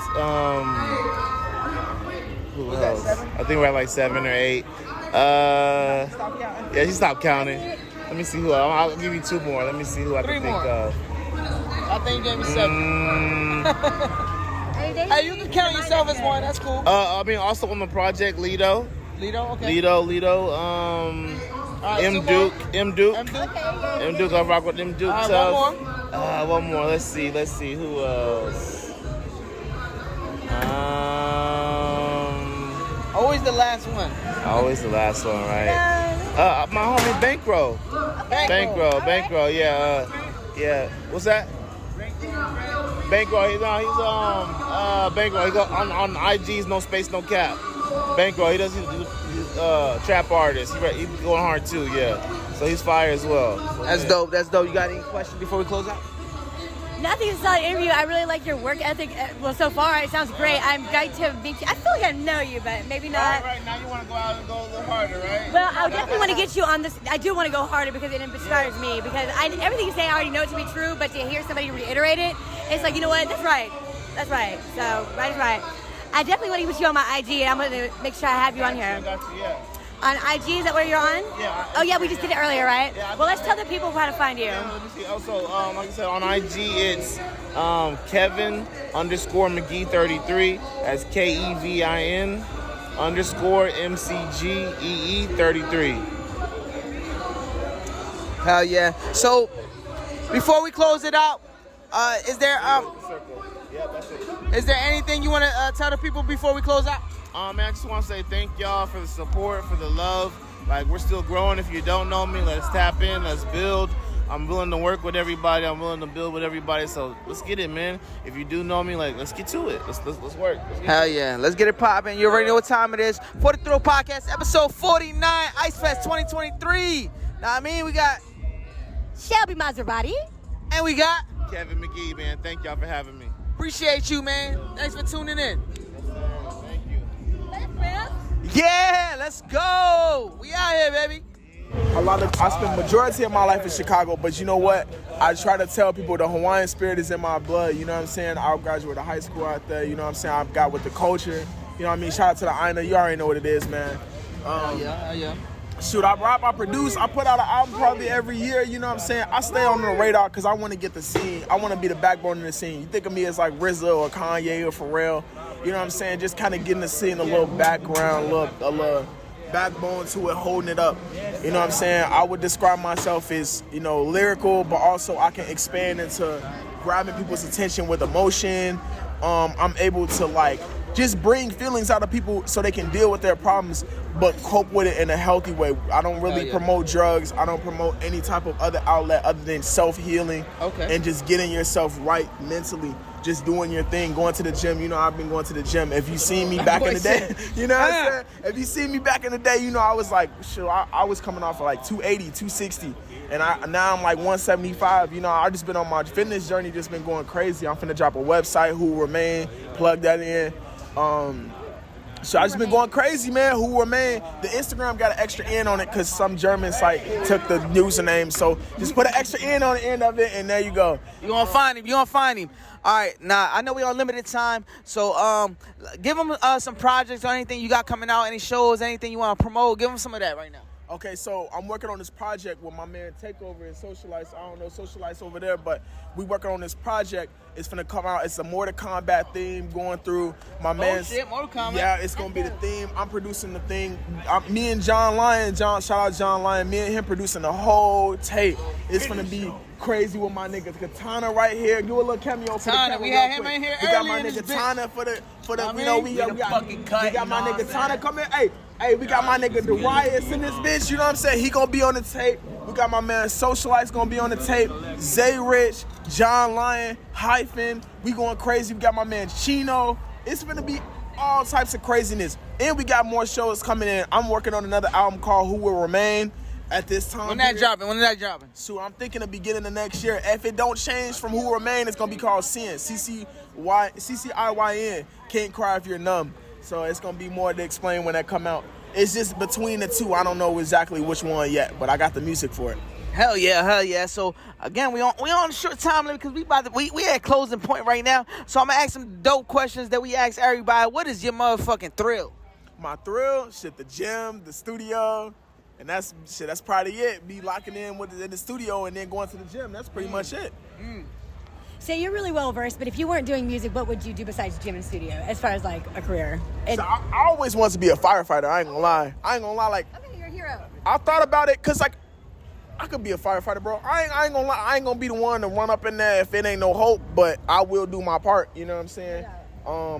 Like I said, I stay fit, so I like that. So firefighter would probably be my thing if I wasn't. Yeah, that's awesome. Hell yeah. You do that too. Yeah, honestly, yeah. That's why I be thinking like, Yeah, be firefighting for sure. I would say firefighting. Firefighting. That's dope. That's dope. So, one question I usually ask, I like to drop jewels. Is there any jewels you could give to any of the audience out there? Give them some pointers. I mean, it could be something you stand on sometime in life. All right. We got 2 minutes. Let's do it. Follow your dreams. One thing I will tell you, follow your dreams, bro. If just because you scared, like, you think in your head, bro, if I send this same song to people every week and they not gonna post, they gonna unfollow me, whatever the case may be, bro, send that song, let them unfollow you, because the people who gonna fuck with your shit, they're gonna fuck with your shit. Don't be scared to be you or put on a persona. Like, for example, everybody who know me on Asylum, I do Psy. Like, Psy is my alter ego. What is it? Psy, S-Y-Y. Like Psycho? So, Psy. So, Psy is, I put on this mankind mask as my alter ego. And I walk around with that mask on, and it look crazy, but my view count go up when I do that type of shit, because people see it. It's like, what, bro, TikTok, Instagram, what? Yeah, TikTok, Instagram, like, my engagements go up when I find it that when I don't be nervous, when I find it when I'm not nervous, people be like, bro, I fuck with it. Like, you not scared to put yourself out there. Never be scared to put yourself out there. And if you, just because you're ass right now, bro, one thing I will say, just because you're ass. Yeah, if you are sitting back at your studio or wherever you recording and you like, bro, I can't get this preset right, I can't get this right, I can't get this beat right, bro, just keep doing it. Because eventually it's gonna be hard. We all start off bad, bro. Rapping is just rhyming words at the end of every syllable, bro. Just keep doing what you gotta do and keep making them beats and your shit will shine. Loving the positivity, man. And I do wish we had more time, but like I said, we're going to get you on a future episode. Paper Tiger is counting us down. She walked by and said 2 minutes. We probably got like 1 minute now. So before we go, is there anything you want to tell the people out there? One thing I want to say is look out for J2K. Look out for Zay Rich. Look out for John Lyon. We finna take over. It's finna be crazy. You finna hear about us everywhere. And if you don't hear about us the next month, you'll hear about us the month after that. It's going to happen. Just keep going. Just keep following the process. Things going to get crazy. And stay tuned for the next Ice Fest, because I'm going to be there too. Hey, you already know what time it is. You said you want to ask about what? Yeah, so if we were to follow you on Instagram, what's your handle so I can show the audience out there? Okay, Jayy. Number 2, Kayy. Okay. And that's it? Yep. And that's my handle on. Yep, my producer page on there, who remains on there. So you'll be able to follow all the links from that one page. Almighty Jordy? Yep, Almighty Jordy, yep. Okay. That's my little alter ego thing. Let's go. Make sure y'all follow him. This is For The Throw Podcast. We got 5 seconds left, so we're going to count down 5, 4, 3, 2, 1. For The Throw Podcast, Ice Fest, episode 40-9. Let's get it. Make sure y'all stay tuned. Money well spent, I move just fine, trust me. So much work for y'all. Elect me to be the dope man serving y'all. You can spend your last 5, it's worth it, y'all. Cause so much work for y'all. I know this economic depression hurting y'all, but I got so much work for y'all. Once the clientele popping, I'm setting up shop and knocking my competition